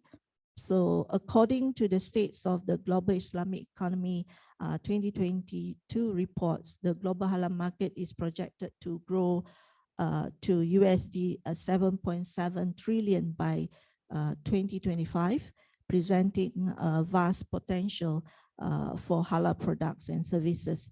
Remarkably, according to the report, Malaysia was ranked first for the 9 consecutive years as the leading halal economy in the world and leaders for halal industry development. So with this status, with this development, there's during the visit of Vice Trade Minister, International Trade Minister of Malaysia, we have discussed with a lot the captain of industry to further explore on this halal industry in Peru. So for information of the ladies and gentlemen and excellencies, our major export to Peru in 2021, which I forgot to mention just now, is rubber products, petroleum product, processed food, non-metallic mineral products, and E&E products. And imports from Peru are metalliferous ores and metal scrap, crude fertilizer and crude minerals, other agriculture, seafood, fresh, chill or frozen, and manufacture of metal. So another sector which I personally believe that can be further enhance our cooperation is tourism industry, which Peru and also ASEAN country as a whole can collaborate and work together on this. Peru has indeed a very good tourism industry, which we can have like further discussions on this matter. And I will not prolong my presentations, but before I end my presentations, I just want to stress on 2 points that as ASEAN member state, Malaysia see Peru is very important partners for us as ASEAN as a whole. And there's a lot of collaborations that yet to be explored by both countries, be it in the platform of Pacific Alliance, ASEAN Pacific Alliance. And second point is, as the individual ASEAN country, Malaysia, I can assure you, excellencies and ladies and gentlemen, that Malaysia attach great importance to our bilateral relations, diplomatic relations with Peru. And we have, although we are only very young, 36 years old, if I'm not mistaken, 1987, 86, is that correct? So it's very young, so a lot more for us to explore. So with that note, I thank you very much. If you want me to sing, do invite me later. Thank you very much.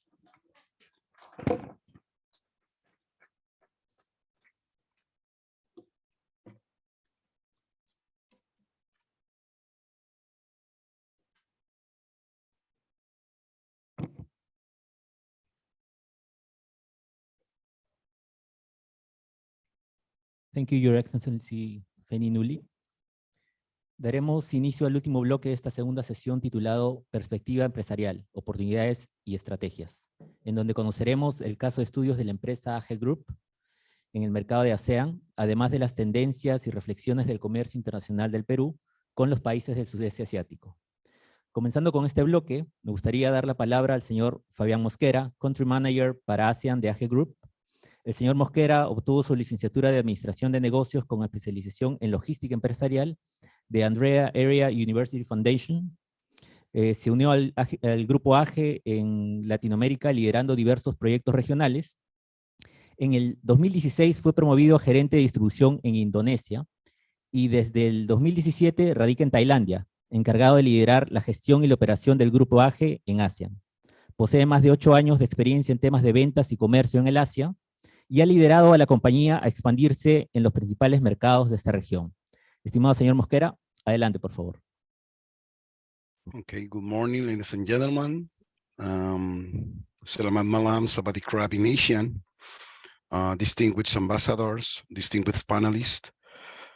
First of all, let me congrats to University del Pacifico to share this kind of the space for we can in the entrepreneurs and strategies, we can share what such a group doing for these 34 years. Allow me to switch in Spanish for the auditorium more clear, quickly and fastest. What's coming in this journey, what happened in this milestone of the company for these 34 years doing the business around the world.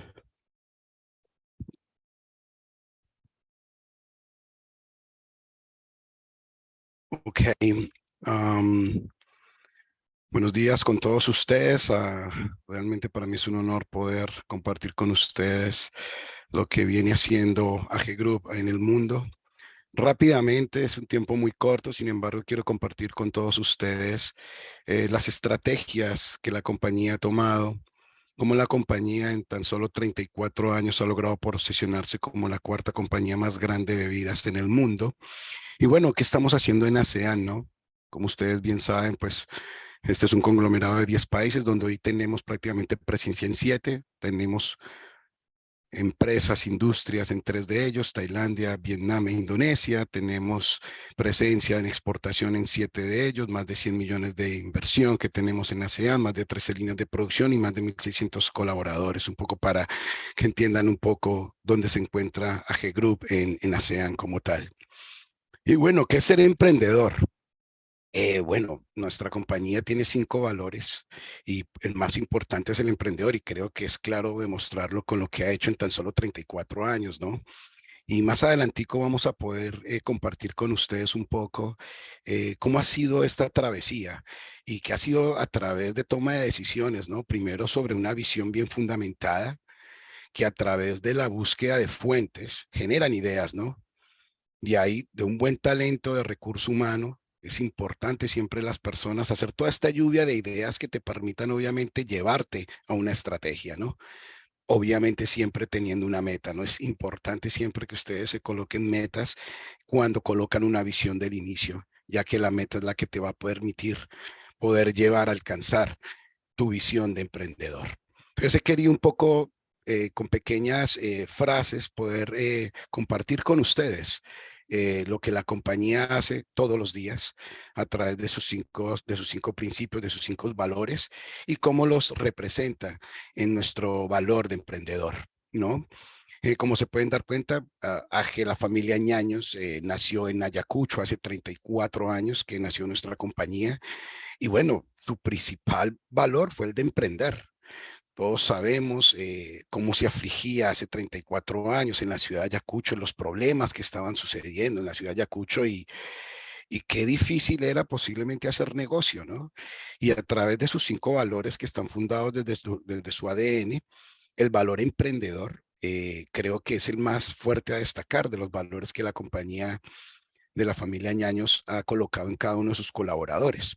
Y hoy lo podemos ver rápidamente en este pequeño journey que ha pasado, ¿no? Allá en el año 88, ¿cuál era su primera meta? Poder hacer negocio cuando no se podía hacer negocio, ¿no? Estaba totalmente una ciudad afligida, había un tema de guerra, no podía entrar producto y bueno, donde no habían oportunidades, ellos emprenden una nueva oportunidad que fue hacer un nuevo negocio, ¿no? Entonces se enfrentaron a una problemática. La problemática era de que no había negocio y esta familia emprendedora empezó un inicio de poder hacer negocio donde nadie veía negocio. Entonces aquí empezó su primer valor de emprender, ¿no? después de prácticamente 7, 8 años de estar conquistando diferentes ciudades del país, se viene un nuevo reto, ¿no? Y era llegar a la capital, ¿no? Llegar a cómo poder competir con la empresa más grande de bebidas a nivel mundial con más de 130 años de experiencia. Entonces, imagínate la visión que se han colocado de llegar a competir con la compañía más grande del mundo, ¿no? Y esa fue la visión que se colocaron y a través de estrategias y principios de emprendimiento lograron entrar al mercado limeño. Paso a seguir, no solamente se quedaron allá, lograron su meta y de inmediato dijeron, bueno, si podemos seguir, si podemos competir en el mercado limeño, ¿por qué no salir de Perú? Y se colocaron una nueva meta y fue empezar a salir de Perú. Y es así como en el año prácticamente 99 logran salir a Venezuela y a partir del año 2000 empezó una expansión a nivel mundial. Otro principio de emprendimiento. Cómo lograr y posicionarse rápidamente, año tras año, en diferentes mercados. Cuando tenías un competidor, 2, 3 competidores más marcas locales, dejándote para que tengas un inmenso lugar de trabajo en la economía de las bebidas. No solamente pasó eso, vino otro gran emprendimiento y era ir a competir con el país con el mayor consumo per cápita de bebidas. Ya no solamente queríamos salir de Perú, conquistar países al borde de Perú, tener todos los países de Sudamérica, sino ir al mercado más grande del mundo en bebidas, que era México. Era bastante retador lo que la compañía se propuso en el 2002 y fue entrar al mercado de bebidas per cápita más grande del mundo, como lo fue México. Y no solamente quedamos con este emprendimiento, sino que en el 2005 dijimos, bueno, si logramos poder capitalizar nuestro negocio en el consumo de bebidas más grande del mundo, ¿por qué no irnos al otro continente? ¿Por qué no irnos a traspasar fronteras? Y es así como en el 2005 tomamos esta travesía de venir al sudeste asiático, exactamente a Tailandia. En el 2005 la compañía logra atravesar fronteras, logra atravesar continentes, y cuando no sabíamos del idioma, no sabíamos a qué nos íbamos a enfrentar, pero la compañía sigue tomando estas decisiones de emprendimiento y logra posicionarse en el sudeste asiático. Ya hoy tenemos prácticamente en el sudeste asiático más de 17 años y seguimos abriendo en Europa, también en África, y bueno, como ustedes pueden darse cuenta, hoy en día ya es la cuarta compañía más grande del mundo. En el 2020, la compañía toma una decisión de emprendimiento y es entrar a toda una carrera de sostenibilidad, que fue otro gran reto que la compañía ha tomado.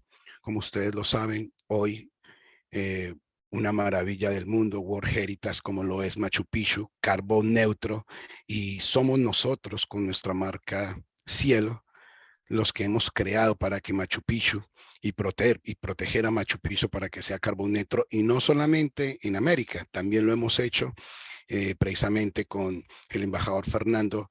Tuvimos el privilegio de poder certificar con la UNESCO también a Ayutthaya en Tailandia.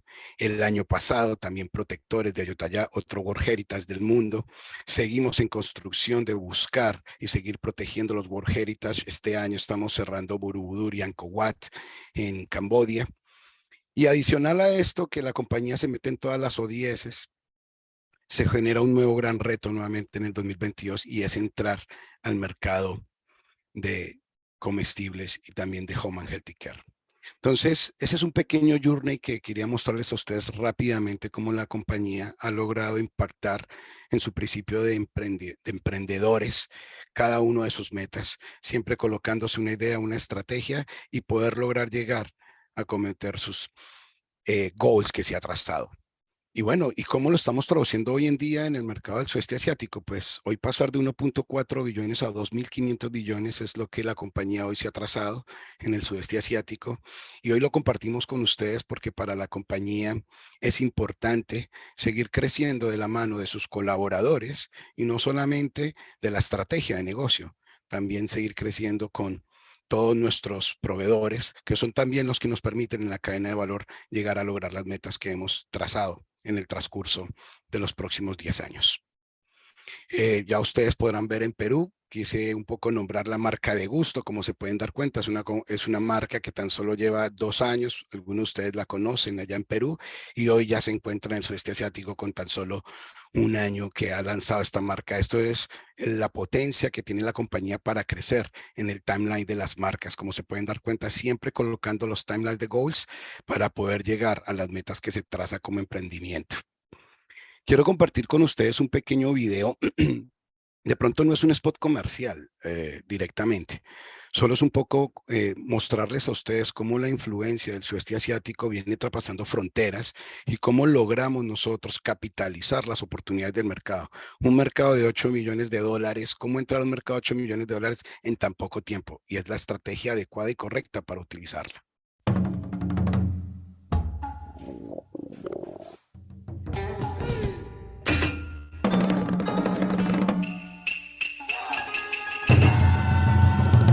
สดจากทะเลใหม่ปลากระป๋องดิกุสโตปลาซาบะเนื้อนุ่มแน่นชุ่มฉ่ำซอสมะเขือเทศ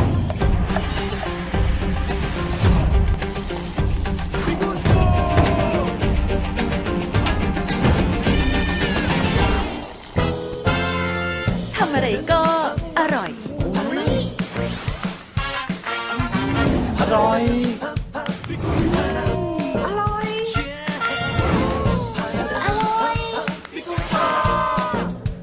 กุสโตปลาซาบะในซอสมะเขือเทศสดจากทะเลสูตรคูของคุณ20 บาทเองผลิตภัณฑ์คุณภาพจาก AJ.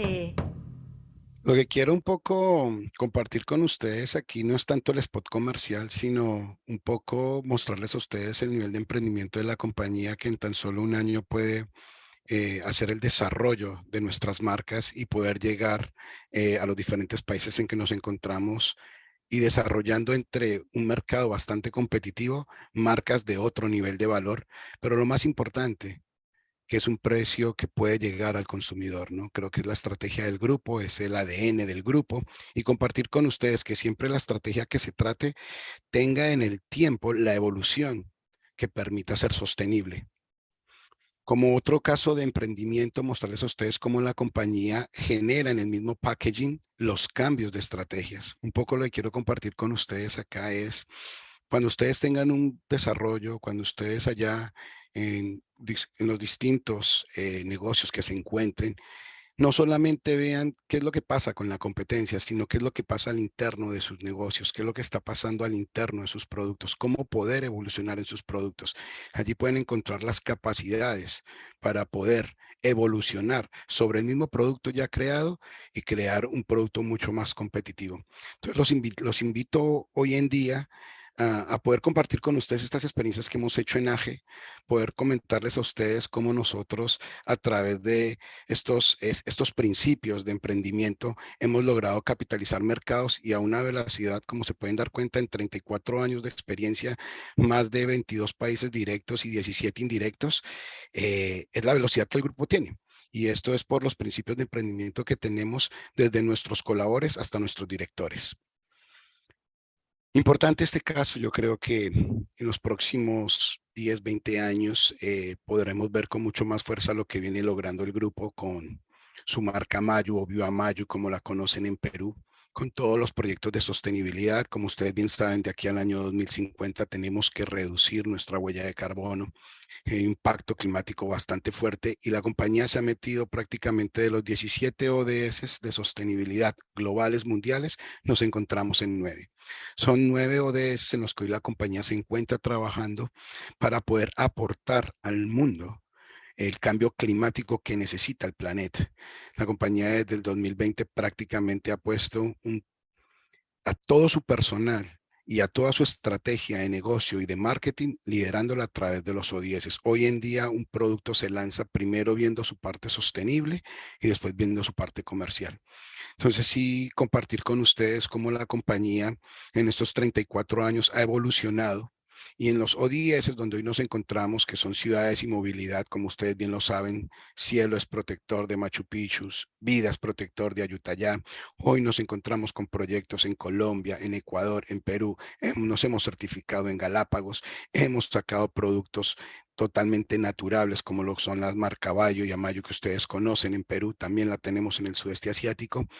Entonces, dar ese nuevo salto de emprendimiento, pero a través de un negocio sostenible, que es a donde tiene que migrar toda la industria, nos estamos convirtiendo los pioneros, y con mucho orgullo decirles que AGE hoy se convierte en uno de los pioneros de lanzar productos totalmente sostenibles y también sostener y proteger ciudades en el mundo.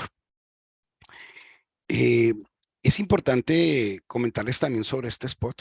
Es el primer producto de flor de coco. Lo que van a ver ahorita es un producto totalmente sostenible, donde a través del convenio con el gobierno, con los agricultores y con la industria privada, cada uno de los productos que se vendan poder ayudar al sostenimiento tanto del país como de las personas. Yo.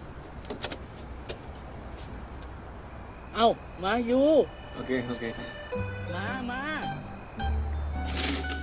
อยู่เอามาอยู่ใส่พยอมก่อน กันเสีย ใช่ได้ไม่ต้องเยอะ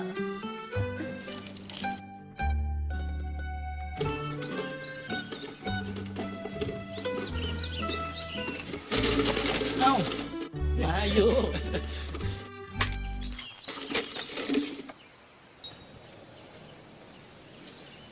เอาไม่อยู่ว้าว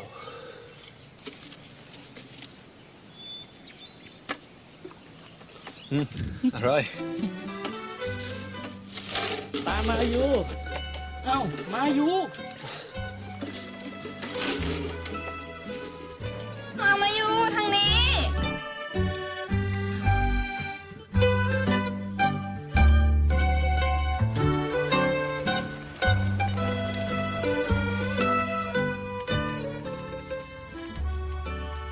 เอ้า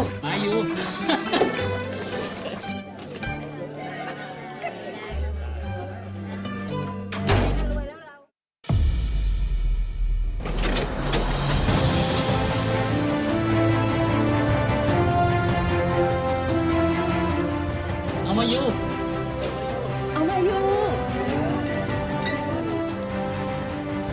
ครับลุง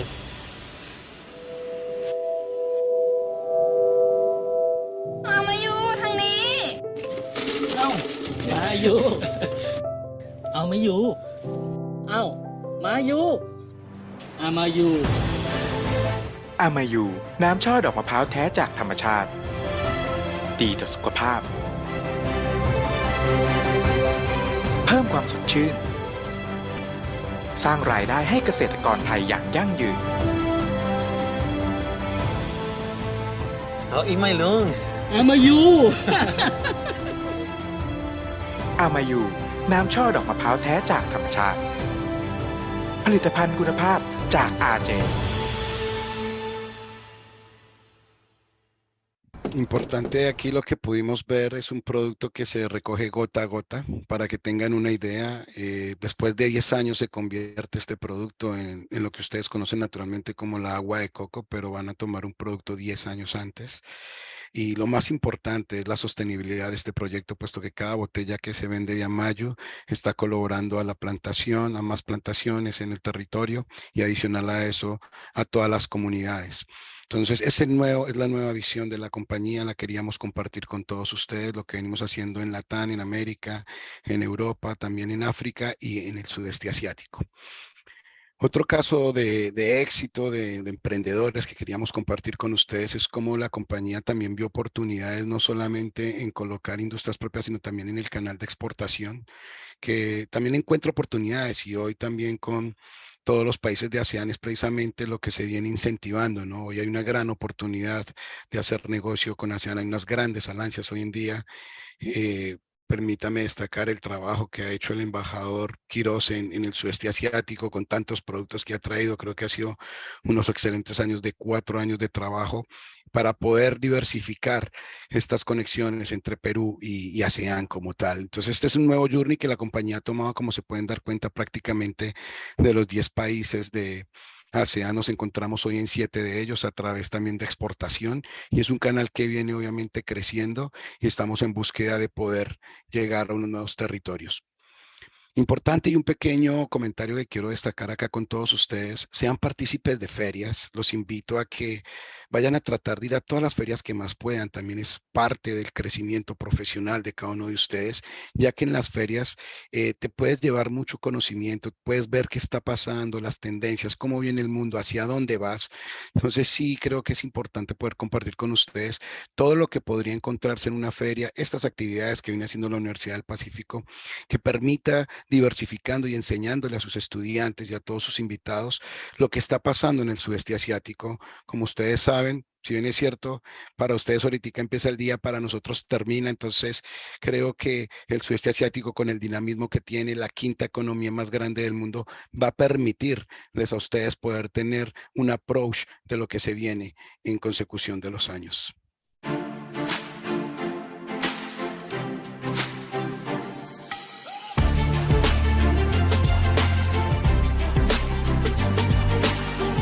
For this year, our RJ booth, we totally changed from the normally in the past that we have transformed from the current at the local or the international, the small international company brand to be the much more metaverse or the so many innovative products. That's why this makes me very confident about this one. I think that this booth and the ThaiFed Anuga 2022 can help me grow up in terms of the export business. From what I see is that I trying to looking for the 5 new countries that I have in my shortlist.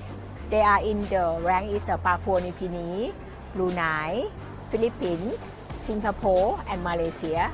But unfortunately, I got the 45 name list of customers. Which of them, the 25 customers came from the domestic and another 20 came from international. And I can see that 3 countries from Europe, I can get the connection from the Spain, Greece and Egypt. And we have potential to sell Amayu product to the export to the Spain. And in the Asia, I can got all the shortlist that I expect for. That's why this event can help me fulfill my expectations. So this is our product, the coconut flower juice. I feel the taste is really giving you the sense of the coconut, and like the sweetness is not really that much. It's, I think, balanced. I like it. It's sweet. It's almost like coconut juice. In my country, yeah, why not? Like, I mean, my people, I know they're really big fan of coconut, and especially the cities that are next to the beach. I feel like it's gonna be a good choice to be imported there. Yes, already gets a lot of imports from South America. We don't have tropical fruits in France, so this will be a good product to have. It's the superfood in Thailand of the projects that not only we produce the product from ourselves, but we made this product of very nice packaging to support of the farmer. The farmer that we supporting is not from ourselves, it's to make their cost of living a better living. We make to help the farmer and the community in these 2 provinces. This is my most proud that our company can be part to help the social, community and sustainability in our side. This branding and packaging is really nice and very attractive. But the only thing, the most important is that the taste inside is super wonderful. And I think in the nearby future, if we can develop more, I can approach to the export to the Spain. We can have much more potential in the Central America and in Spain, not only in Asia and Thailand, and many more in ASEAN.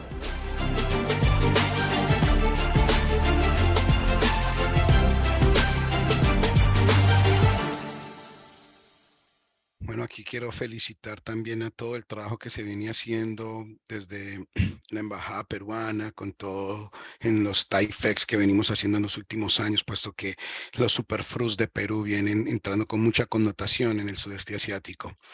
Y bueno, decirles a todos ustedes de que estos pequeños, este quickly review de los pasos de emprendimiento del grupo AGE, pues nos han permitido hoy cumplir estos goals, nos han permitido hoy llegar a estas metas y decirles a ustedes que todo empieza con un no. Siempre te va a venir el not, pero para la compañía el no es una new opportunity, es una nueva oportunidad. Siempre todo esto va a llegar a través de un no y deberías estar listo para recibir ese no. Y cuando tengas ese no, recuerda que no es un no de negación, sino un no de nueva oportunidad. Y los invitamos a creer en ustedes. Muchas gracias, emprendedores.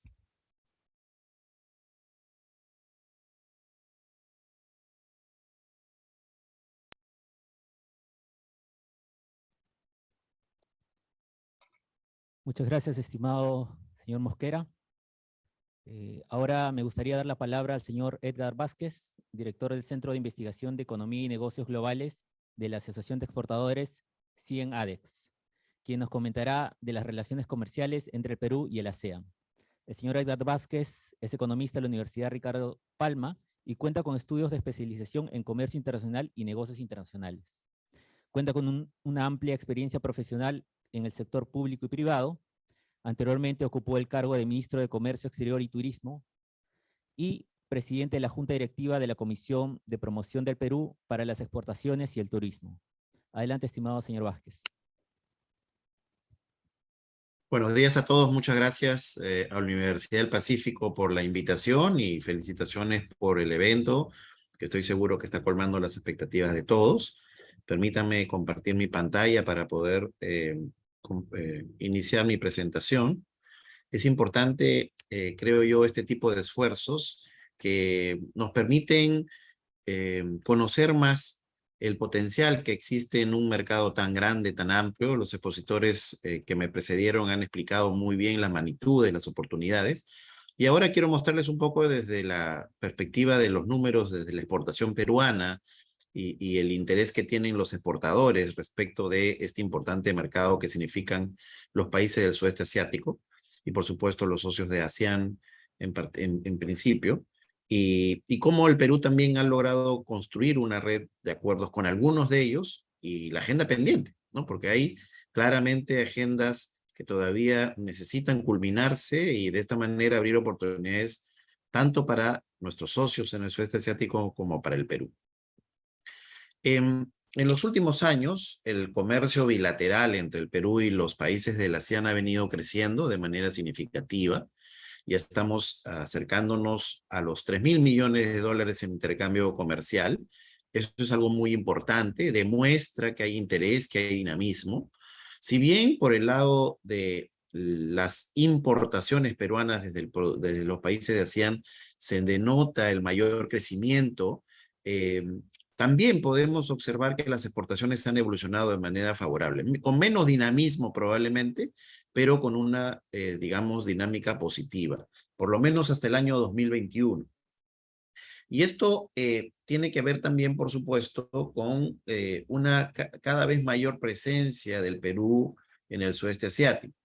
Lo que ocurre normalmente cuando los negocios se van desarrollando es que inicialmente los emprendedores inician su experiencia internacional en el vecindario, principalmente América Latina, por eso tenemos en Chile, en Colombia, en Ecuador, Brasil, entre nuestros principales socios comerciales.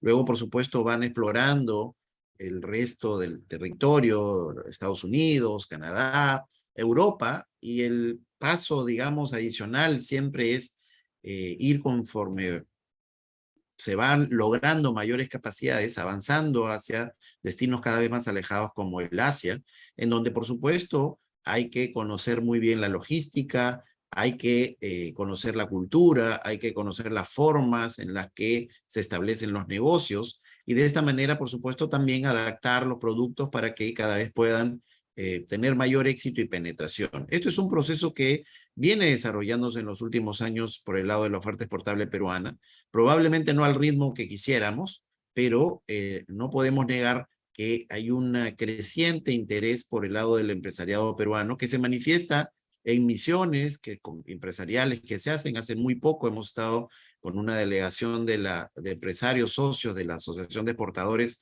en el TAIFEX, por ejemplo, y como esas otras iniciativas en las que el empresariado peruano está buscando oportunidades. Y por supuesto también estamos viendo el interés de compradores del país, de distintos países del sudeste asiático hacia la oferta peruana.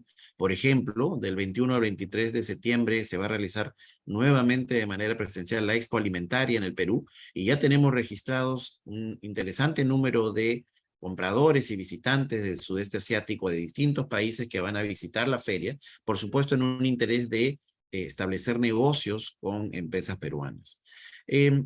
Si bien nuevamente las importaciones son mayores que las exportaciones y eso se está reflejando en un déficit comercial importante para el Perú, esta no debe ser la cifra que nos debe distraer, ¿no? Porque más bien creo yo que es interesante ver cómo algunos de estos temores respecto, por ejemplo, la lejanía y las dificultades logísticas, en realidad desde la perspectiva peruana deberíamos ir cada vez más disipándolas. Porque si los distintos países del sudeste asiático han tenido la capacidad en 2021 de exportarnos por 2.200 millones de dólares, por supuesto distintos tipos de productos con valor agregado, es evidente que el Perú también puede aprovechar esa misma logística que ya conoce, que ya vienen estructurando los países del sudeste asiático, para también aprovechar en incrementar la oferta exportable peruana que puede llegar hasta estos destinos.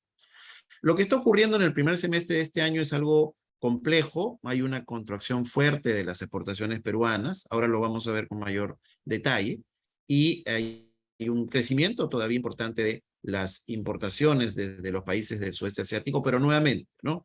Como quienes estamos o conocemos sobre comercio internacional, siempre son ciclos, ¿no? En alguna oportunidad, sobre todo en estos tipos de mercados que todavía son pocos conocidos en el Perú, suelen ser las cifras de esta manera, con déficits, y poco a poco, conforme el mercado se va conociendo, se va ganando, y se van aprovechando estas líneas logísticas, rutas logísticas, que ya estructura la importación, pues se va ganando terreno también.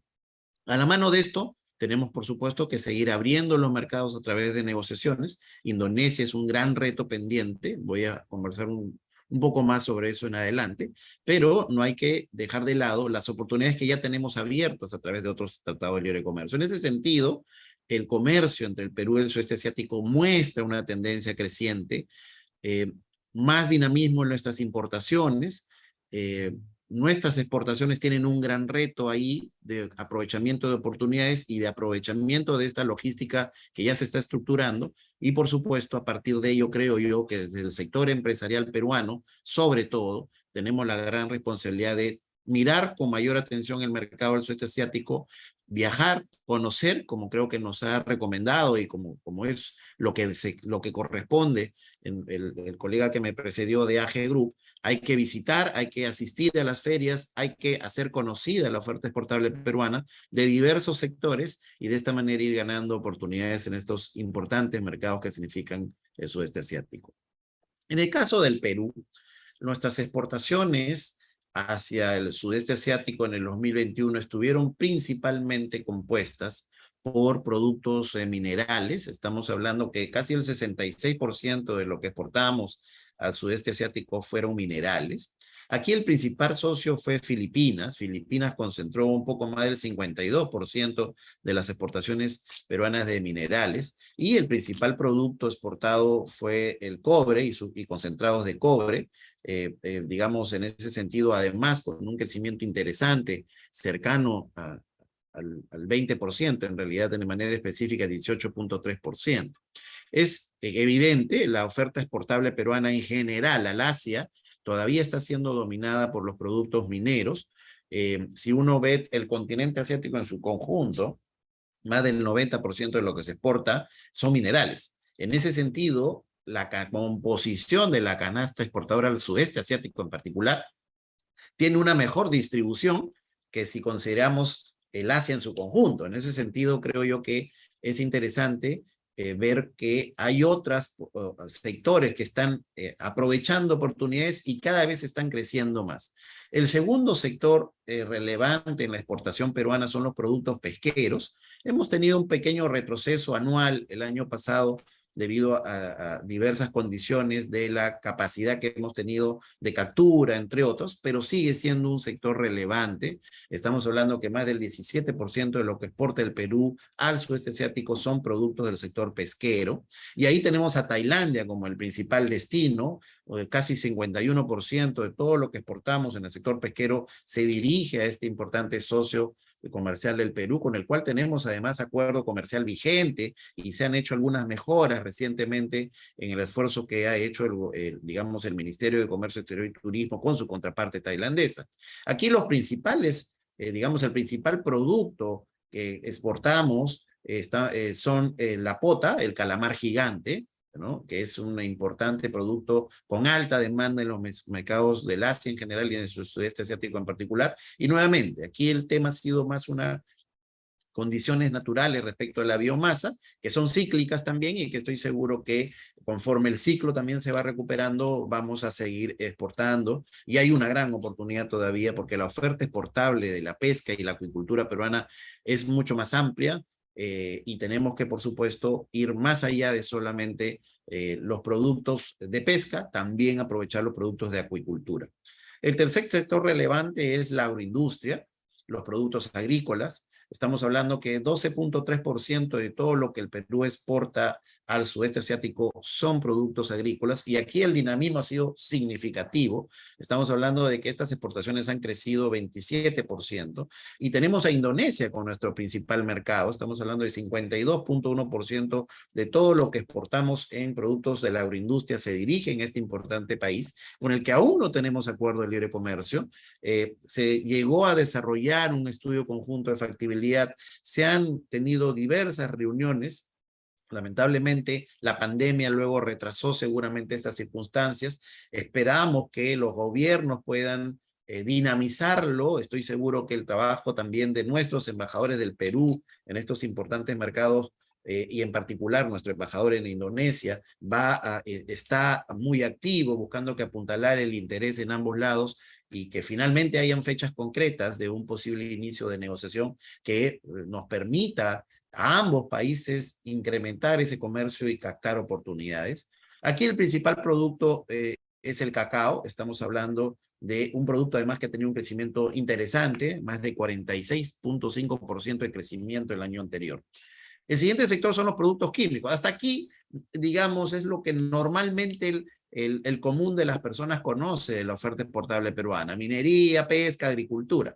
Pero hay otro escenario de crecimiento interesante, de productos con valor agregado de las manufacturas que están empezando a abrirse camino, todavía con volúmenes de exportación relativamente pequeños, pero con gran potencial que demuestra esta diversificación de la canasta exportadora que el Perú ha venido logrando en los últimos años. En ese particular caso, destacar, por ejemplo, las exportaciones de productos químicos, donde Tailandia es el principal mercado, más del 55% de todos los productos químicos que exportamos van a Tailandia, derivados, por ejemplo, óxidos de zinc, entre otros. La metalurgia y la hidrometalurgia tiene también un importante crecimiento. Malasia, nuestro principal mercado en este caso. Con Malasia tenemos ahora un acuerdo que todavía no se pone en vigencia, que es el acuerdo transpacífico. Es importante, esperamos que en algún momento las condiciones en Malasia se presten para que finalmente puedan ponerlo en vigencia. Perú ya lo tiene en vigencia, y de esa manera que pueda apuntalar nuestra relación bilateral.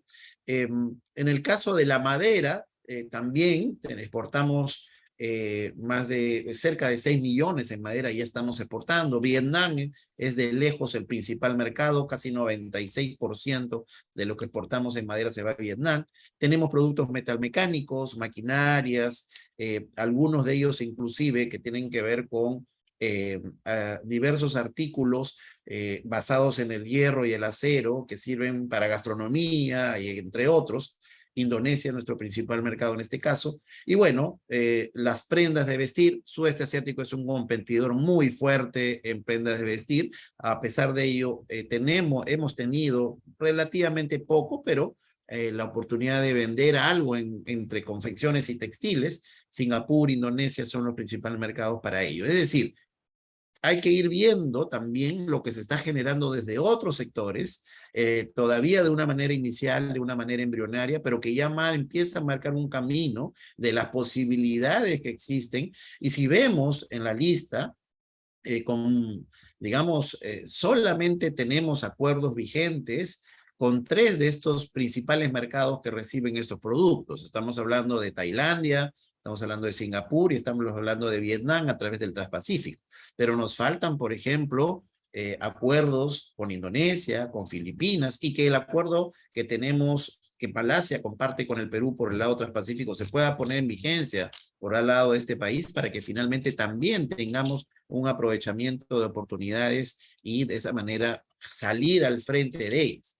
El Perú, al igual que estos que son nuestros principales socios, somos miembros del Apec y el Apec ha jugado un rol fundamental en la construcción de la red de acuerdos que tenemos en la actualidad desde el país, desde la estrategia que se siguió desde el Ministerio de Comercio, Exterior y Turismo y por supuesto en acompañamiento y impulso por el Ministerio de Relaciones Exteriores, que nos ha permitido construir desde el Tratado de Libre Comercio con Estados Unidos y por supuesto los acuerdos que en estos momentos tenemos vigente con nuestros socios de la ASEAN. Básicamente los primeros, los acuerdos que tenemos con Singapur, el acuerdo con Tailandia y por supuesto luego de ello el último acuerdo que el Perú ha puesto en vigencia, que es el acuerdo Transpacífico y que nos junta con otros de 10 economías, 5 del Asia, incluyendo a Japón, y luego 4 países del ASEAN, que son Singapur, Vietnam, Brunei, Darussalam y Malasia. Estos 2 últimos aún no ponen en vigencia el acuerdo, así que estamos a la espera de ello para que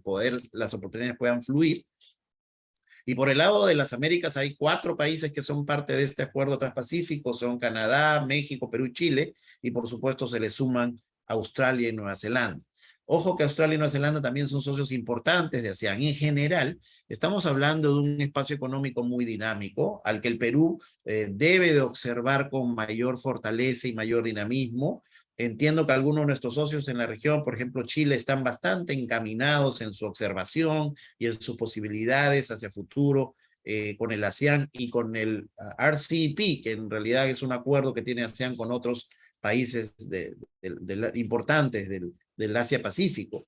El Perú también, a través de nuestra Cancillería, participa, y la Embajada, por supuesto, del Perú en Indonesia participa y enfrenta algunas posibilidades de trabajo conjunto con el ASEAN, pero creo que tenemos que ir más allá, a profundizar más estos vínculos, y creo en ese sentido que este evento es muy importante para hacer conocer acá en el Perú la relevancia de estos socios comerciales y posicionar, por supuesto, en la mente no solamente de los empresarios que finalmente hacen negocios, sino de nuestras autoridades, lo relevante que es seguir construyendo y culminar finalmente esta red de acuerdos comerciales que posibilite que el Perú tenga abierto la mayor cantidad de mercados que le brinden iguales o mejores condiciones a su producto respecto de otros países competidores, y de esa manera podamos ser también atractivos para la atracción de inversiones y que el Perú pueda continuar su proyección hacia el Asia, estratégica hacia el Asia-Pacífico, como creo yo es evidente, necesario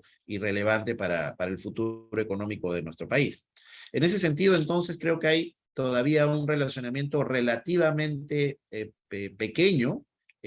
Los acuerdos que tenemos con Singapur y con Tailandia, siendo relevantes, aún hay mucho por aprovecharlos, y el acuerdo transpacífico está recién vigente menos de un año en el Perú. Hay que también difundirlo, hay que también promoverlo, hay que entenderlo y hay que a partir de ahí aprovecharlo, porque puede ser uno de los acuerdos, probablemente el único que tiene el Perú, que permite una acumulación ampliada de origen. Es un término muy técnico, pero en otras palabras que nos permite abastecernos de insumos desde cualquiera de los socios del Transpacífico y también abastecerles de insumos, y de esa manera finalmente engarzar al Perú a las cadenas regionales de valor que existen en la región y que lamentablemente el Perú, pero América Latina en su conjunto no ha tenido capacidad de construir como sí lo han hecho en Europa, como sí se ha hecho en Norteamérica y por supuesto en el sudeste asiático. Es decir, es una agenda y un reto complejo, pero a la vez un reto pendiente para América Latina y en particular para el Perú. Y el Transpacífico puede ser una pieza que nos ayude a finalmente enlazarnos de una mejor manera con estos socios del Asia-Pacífico, en particular nuestros socios del ASEAN, junto con otros instrumentos que tienen que seguir sumándose y que tienen que alimentar la red de acuerdos que permita al Perú aprovechar al máximo de las oportunidades. En el particular quiero referirme a un par de sectores para poder graficar las características de los productos y cómo el interés empresarial ha ido desarrollando su relacionamiento y penetración.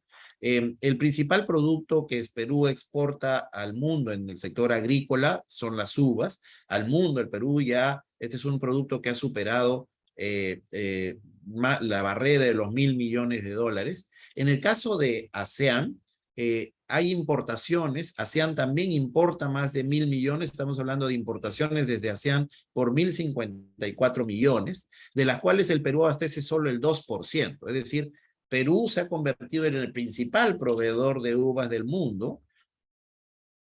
Provee de uvas a Europa, a Norteamérica, a la China, pero todavía no está mirando el sudeste asiático con los ojos y el potencial que tiene, ¿no? El sudeste asiático por sí mismo importa la cantidad de uvas que el Perú exporta al mundo en un año. Sin embargo, el Perú está exportándole solo 2%. Aquí nuestros principales destinos son Indonesia, que concentra el 30% de estas exportaciones, Vietnam y Tailandia, principalmente. De igual manera, hay oportunidades en las mandarinas frescas. El sudeste asiático importa 945 millones de dólares en mandarinas frescas, del Perú cero. Aquí tenemos que avanzar no solamente con acuerdos comerciales, sino con protocolos sanitarios, al igual que se ha logrado, por ejemplo, para el mercado de Japón, que es nuestro principal mercado para la mandarina Satsuma, por ejemplo. Hay también potencial en el sudeste asiático, es decir, hay un trabajo que hacer para abrir estas oportunidades, para abrir estos mercados. Y en estos momentos, el principal importador de mandarinas en el sudeste asiático respecto del mundo es Vietnam. 45% de todo lo que importa el ASEAN en mandarinas se va a Vietnam. Indonesia 18%. En lo que nosotros llamamos paltas, abocados, ya los volúmenes son menores. Todavía es un producto que no es, significativo en su comercio. Son 50 millones de importaciones. El Perú abastece 7.9% de ello. El principal importador es Singapur con 45%, seguido por Malasia con 30%. Y finalmente tenemos los arándanos, donde el Perú también es el principal exportador del mundo. El Perú exporta más de 1.000 millones de dólares en arándanos hacia el mundo. El sudeste asiático todavía no importa mucho, no hay mucho comercio de este producto, son 47 millones y el Perú abastece cerca del 16% de ello. El principal importador es Singapur, 60% de lejos. Es decir, hay algunas oportunidades que el Perú tiene en este mercado en productos donde ya lidera a escala global, que exporta a otros lugares de manera importante en cantidades y que todavía no tienen una penetración significativa en el ASEAN, y que por supuesto ahí hay una agenda pendiente que tiene que ver en algunos casos con aranceles, seguramente en aquellos países con los que no tenemos acuerdo de libre comercio, o tiene que ver también con protocolos sanitarios con algunos otros países. Es decir, hay agendas que trabajar y eso también es lo rico, ¿no? Es decir, trabajo por hacer hay. Nuestros embajadores tienen una gran responsabilidad y por supuesto nosotros los empresarios de aprovecharlas finalmente cuando esto se abra. Y en el sector pesquero, en una oferta interesante que viene creciendo, estamos hablando de los langostinos, las importaciones superan los 722 millones de dólares, de las cuales el Perú solo abastece 0.4%. Los principales importadores en este rubro son Vietnam, 46%, Tailandia, 22%. El Perú ya está exportando langostinos de manera competitiva y creo yo también ahí hay una gran oportunidad dado los patrones de consumo. Es un producto complejo, es sensible para muchos de estos países, pero es una cuestión nuevamente de negociar, de abastecer de manera competitiva y por supuesto finalmente siempre hay posibilidades y necesidades de distinta índole que pueden abrir las puertas comerciales. Luego viene la harina de pescado, el aceite de pescado, que son productos tradicionales que ya tienen una historia de penetración en el Asia, en particular en China, pero también hay importaciones desde el ASEAN. Y me quiero finalmente concentrar en el calamar gigante, que el Perú, a pesar de ser un principal también exportador del mismo, solo abastece el 1.4% de las importaciones de este importante producto de esta región. Es decir, en conclusión, creo yo que el Perú está abriendo las puertas, está empezando a aprovechar oportunidades, pero el potencial es muy grande. El porcentaje de participación del Perú en las importaciones, en productos donde el Perú es líder global, en el caso del sudeste asiático, es todavía muy baja. Y eso creo yo que es ya una señal clara y contundente de que tenemos que observar mejor el sudeste asiático, los países de ASEAN. Hay que abrir esas oportunidades en aquellos casos en donde la legislación aún no nos abre las puertas a través de acuerdos comerciales. Hay que terminar su negociación y hay que complementarlas, por supuesto, con una agenda agresiva de apertura sanitaria que nos permita finalmente hacer que ese liderazgo global que tienen ciertos productos también se refleje en este importante mercado del sudeste asiático, del ASEAN en particular. Las proyecciones de exportación del Perú son muy favorables. Después de haber tenido una crisis importante en el 2020, al igual que todo el mundo, el 2021 tuvimos una recuperación sumamente fuerte. Nuestras exportaciones crecieron 47.5%. Esto nos llevó a un nivel de exportaciones cercano a los 61.000 millones de dólares. Fue el récord histórico de lejos de la exportación del Perú. Tenemos que decirlo desde el sector empresarial, que esto, a pesar de la coyuntura externa y a pesar de las dificultades internas que estamos enfrentando, es decir, no es gracias a, sino a pesar de que el Perú está logrando, a través del ímpetu de sus empresarios y a través del trabajo que se ha hecho por largo tiempo en una apertura comercial importante y el trabajo de relacionamiento diplomático que el Perú ha desarrollado en los últimos años, que nos permite tener abiertas las puertas y para los empresarios aprovecharlas, y se está reflejando en los volúmenes. Este año no va a ser diferente. El 2022, desde la Asociación de Exportadores, preveemos que vamos a tener un crecimiento cercano al 13%, en específico 12.7%. Eso nos va a llevar a los 68.500 millones de dólares, nuevamente alcanzando un nuevo récord de exportación. Y si ustedes ven el cuadro de la derecha, van a observar que estimamos que absolutamente todos los sectores de exportación van a tener una tasa favorable, una tasa positiva. Y quiero destacar que en el caso de los alimentos, si es que tomamos en cuenta los productos agrícolas y la pesca no tradicional, estamos hablando que el Perú va a superar los 12.000 millones, acercarse a los 13.000 millones de dólares en exportaciones de alimentos de origen agrícola y pesquero no tradicional. Eso es algo significativo. Entre ambos sectores estamos hablando de que ya estamos llegando a casi el 17% del porcentaje de exportación total del Perú.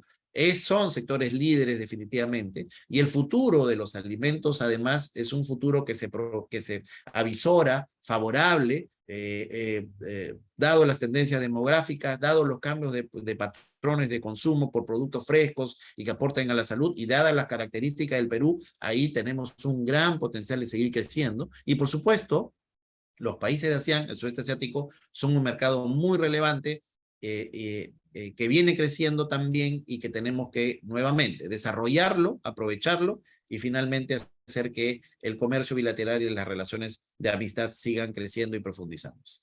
Eso es lo que quería compartir con ustedes, y muchas gracias desde la Asociación de Exportadores a los organizadores y a todos ustedes.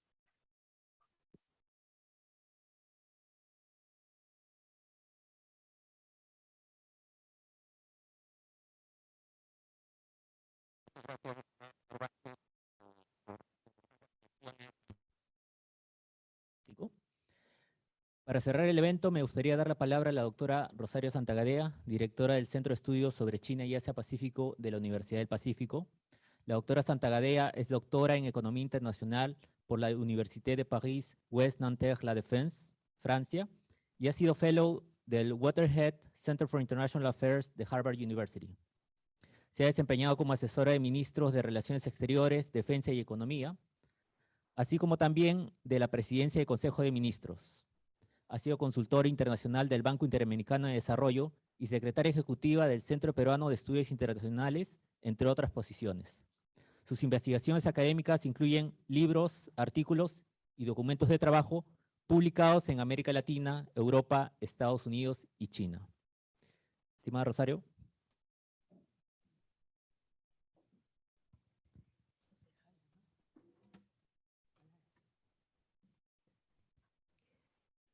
Estimados, excelentísimos señores embajadores, distinguida audiencia, colegas y alumnos, voy a intentar presentar a ustedes una síntesis de las ideas fuerza que han surgido de las presentaciones realizadas. Para mejor uso del tiempo, no voy a mencionar a sus autores y espero su comprensión al respecto. Asimismo, voy a alternar mis palabras entre inglés y español para ser más fiel a la manera como se han expresado las ideas a lo largo de esta conferencia.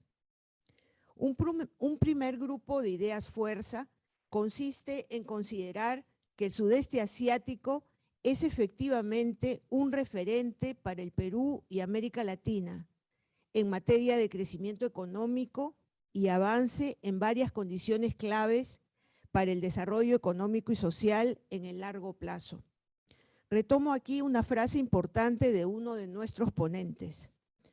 The economic success of ASEAN relies on choosing the logic of economic development and growth as has been implemented before, especially in the more advanced economies of Northeast Asia. Comparing a sample of Southeast Asian and Latin American economies during the last 30 years, the GDP per capita rates have been usually faster in Southeast Asia than in Latin America. And this ratio is expected to grow annually at 4% in ASEAN economies towards 2030. That today is already the 5th economy in the world. Different factors explain the higher growth of GDP per capita and are related to competitiveness. Some of the lessons learned are: first, institutions matter. Deterioration of institutions in Latin America will increase the gap vis-a-vis Southeast Asia. Second, economic openness and connectivity matter. Better international connectivity in Southeast Asia contrasts with modest progress in Latin America. Third, information, communication, and technology factors are critical to do business nowadays, and their affordability, quality, and speed are higher in Southeast Asia than in Latin America. Fourth, policies need to facilitate business. That refers to regulations allowing for flexibility in labor markets and time to start a business. In these factors, Southeast Asia performance largely surpass Latin America, where informality is common. Fifth, educational factors, particularly in math and science, is an area where the pending task is for both Latin America and most Southeast Asian economies, with the exception of Singapore. Concerning the effects of COVID-19 pandemic in growth rate, there has been a downward trend accompanied by a disruption of global value chains. Firms are seeing tendencies toward regionalizing or even localizing their value chains. The FTAs are key to counterbalance this tendency, especially large agreements like the RCEP and the CPTPP, avoiding the global value chains disruption. This is significantly important for ASEAN due to the interconnectiveness that ASEAN assures in Asia Pacific and its goal to become the hub of Asia. Let's move now to the topic of economic integration in ASEAN in order to identify a second group of key ideas. The principal characteristic identified is the lack of a strong regional economic integration in Latin America as opposed to ASEAN. This brings disadvantages for our region with regards to economies of scale. However, ASEAN economic community has a strength, but also weaknesses. The strengths include the gradual and flexible liberalization and the greater possibilities for public-private collaboration, among other factors. ASEAN intra-trade liberalization is important, but elimination of non-tariff barriers to trade remain slow, while labor mobility still faces significant barriers. Nevertheless, comparing with Latin America performance in trade liberalization is similar in both regions, but Southeast Asia has an advantage in trade facilitation. ASEAN has become the 4th largest exporter in the world. It has been also successful in fostering the functioning of a regional organization under the principles of cooperation, consultation, and consensus, and has functioned as an incubator of other regional agreements, such as the Regional Comprehensive Economic Partnership, RCEP. This agreement, signed in 2020, will play the role of a driving force for fostering an enlarged economic integration among ASEAN and its partners in East Asia and Oceania. Moreover, 7 out of 10 of ASEAN countries are part of Apec, and this is a platform for collaboration with Peru. At sub-regional level, between ASEAN and the Pacific Alliance, there is a framework for cooperation signed in 2016 with a multi-thematic work agenda and a work plan agreed until 2025. But it is still to be seen that this framework serves to significantly deepen their economic relationship. In 2023, Peru will be the president of the Pacific Alliance, and Indonesia will assume also the presidency of ASEAN.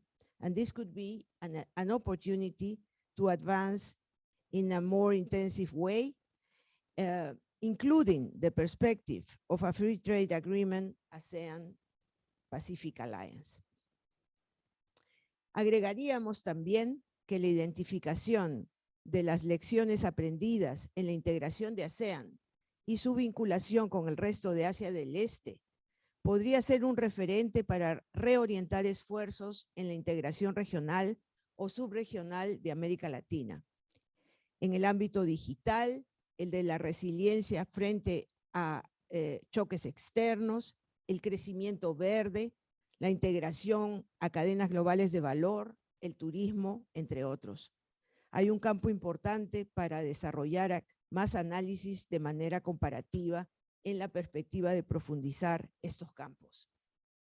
El tercer y último grupo de ideas fuerza que se pueden extraer de este evento se refiere, por supuesto, a las relaciones del Perú con las economías de ASEAN.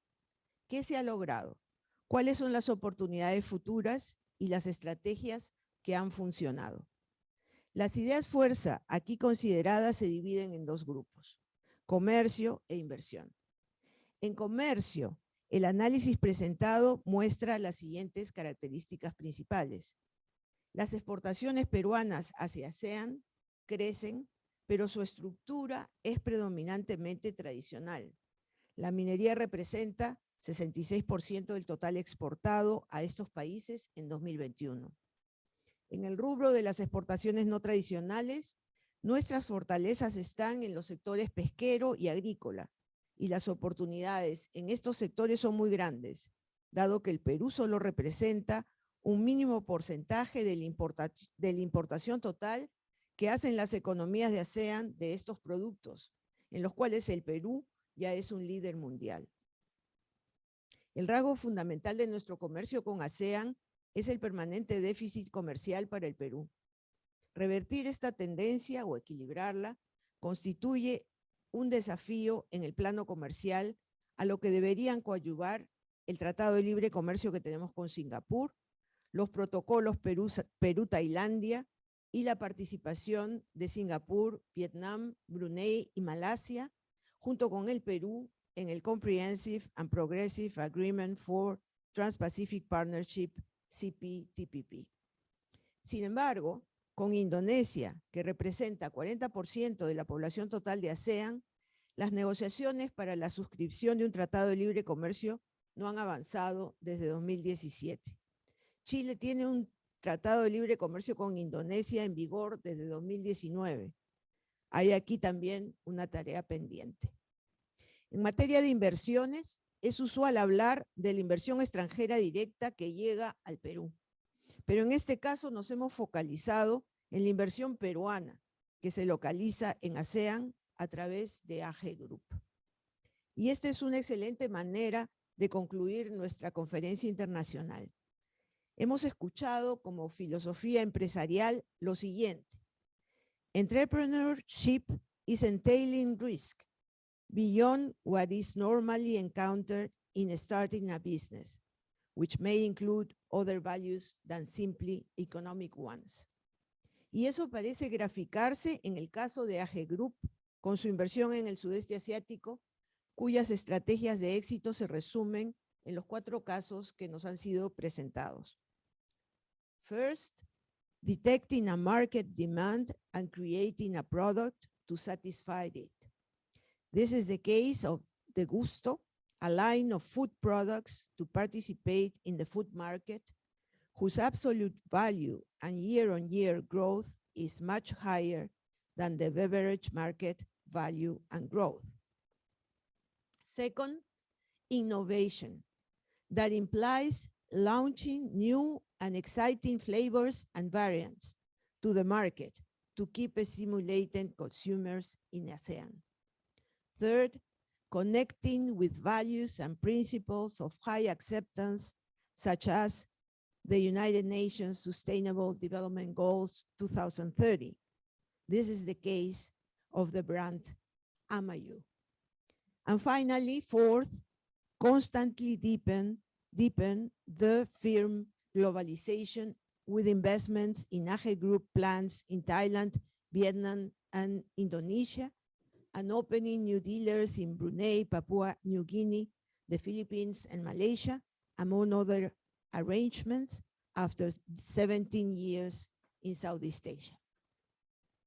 In cooperation, we have learned that Peru is one of the principal partners of ASEAN countries in Latin America and a large number of sectors where the technical and economic cooperation is possible.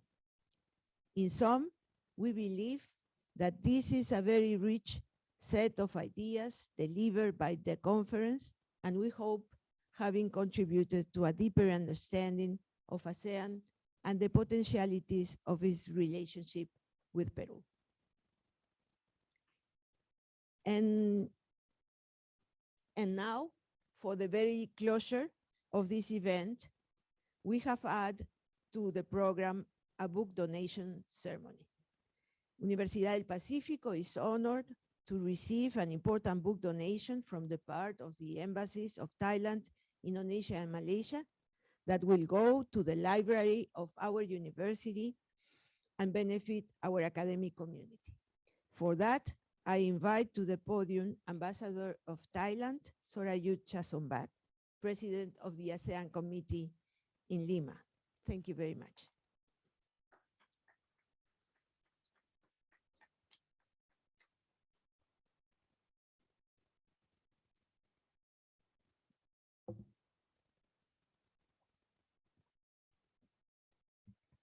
Dear Dr. Rosario, Excellencies, distinguished guests, ladies and gentlemen, on behalf of the ASEAN Committee in Lima, it is my pleasure and honor to announce that we are donating books to a dedicated ASEAN Corner at the University of Pacifico. The donation marks a new milestone for the blossoming cooperation between the ASEAN Committee in Lima and the University of Pacifico.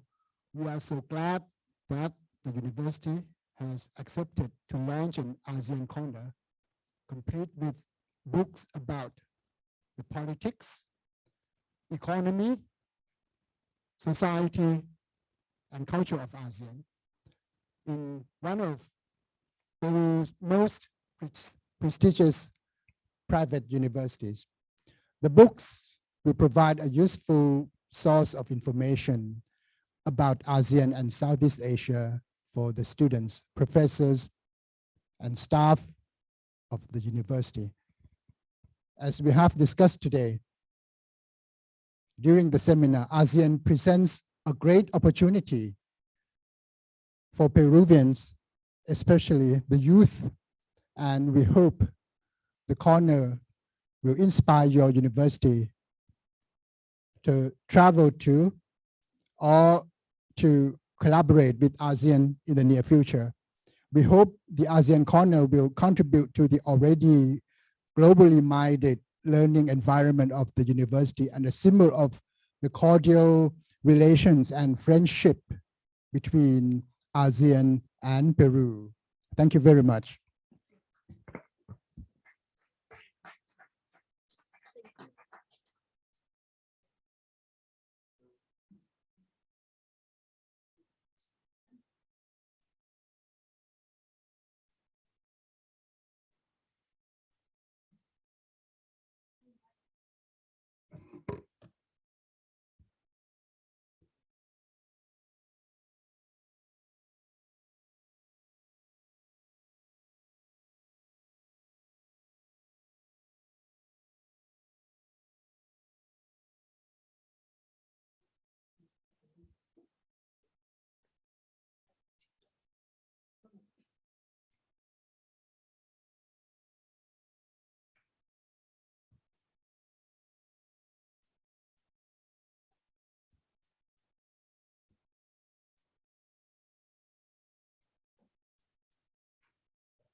Muchas gracias a todos los ponentes y participantes presenciales y virtuales.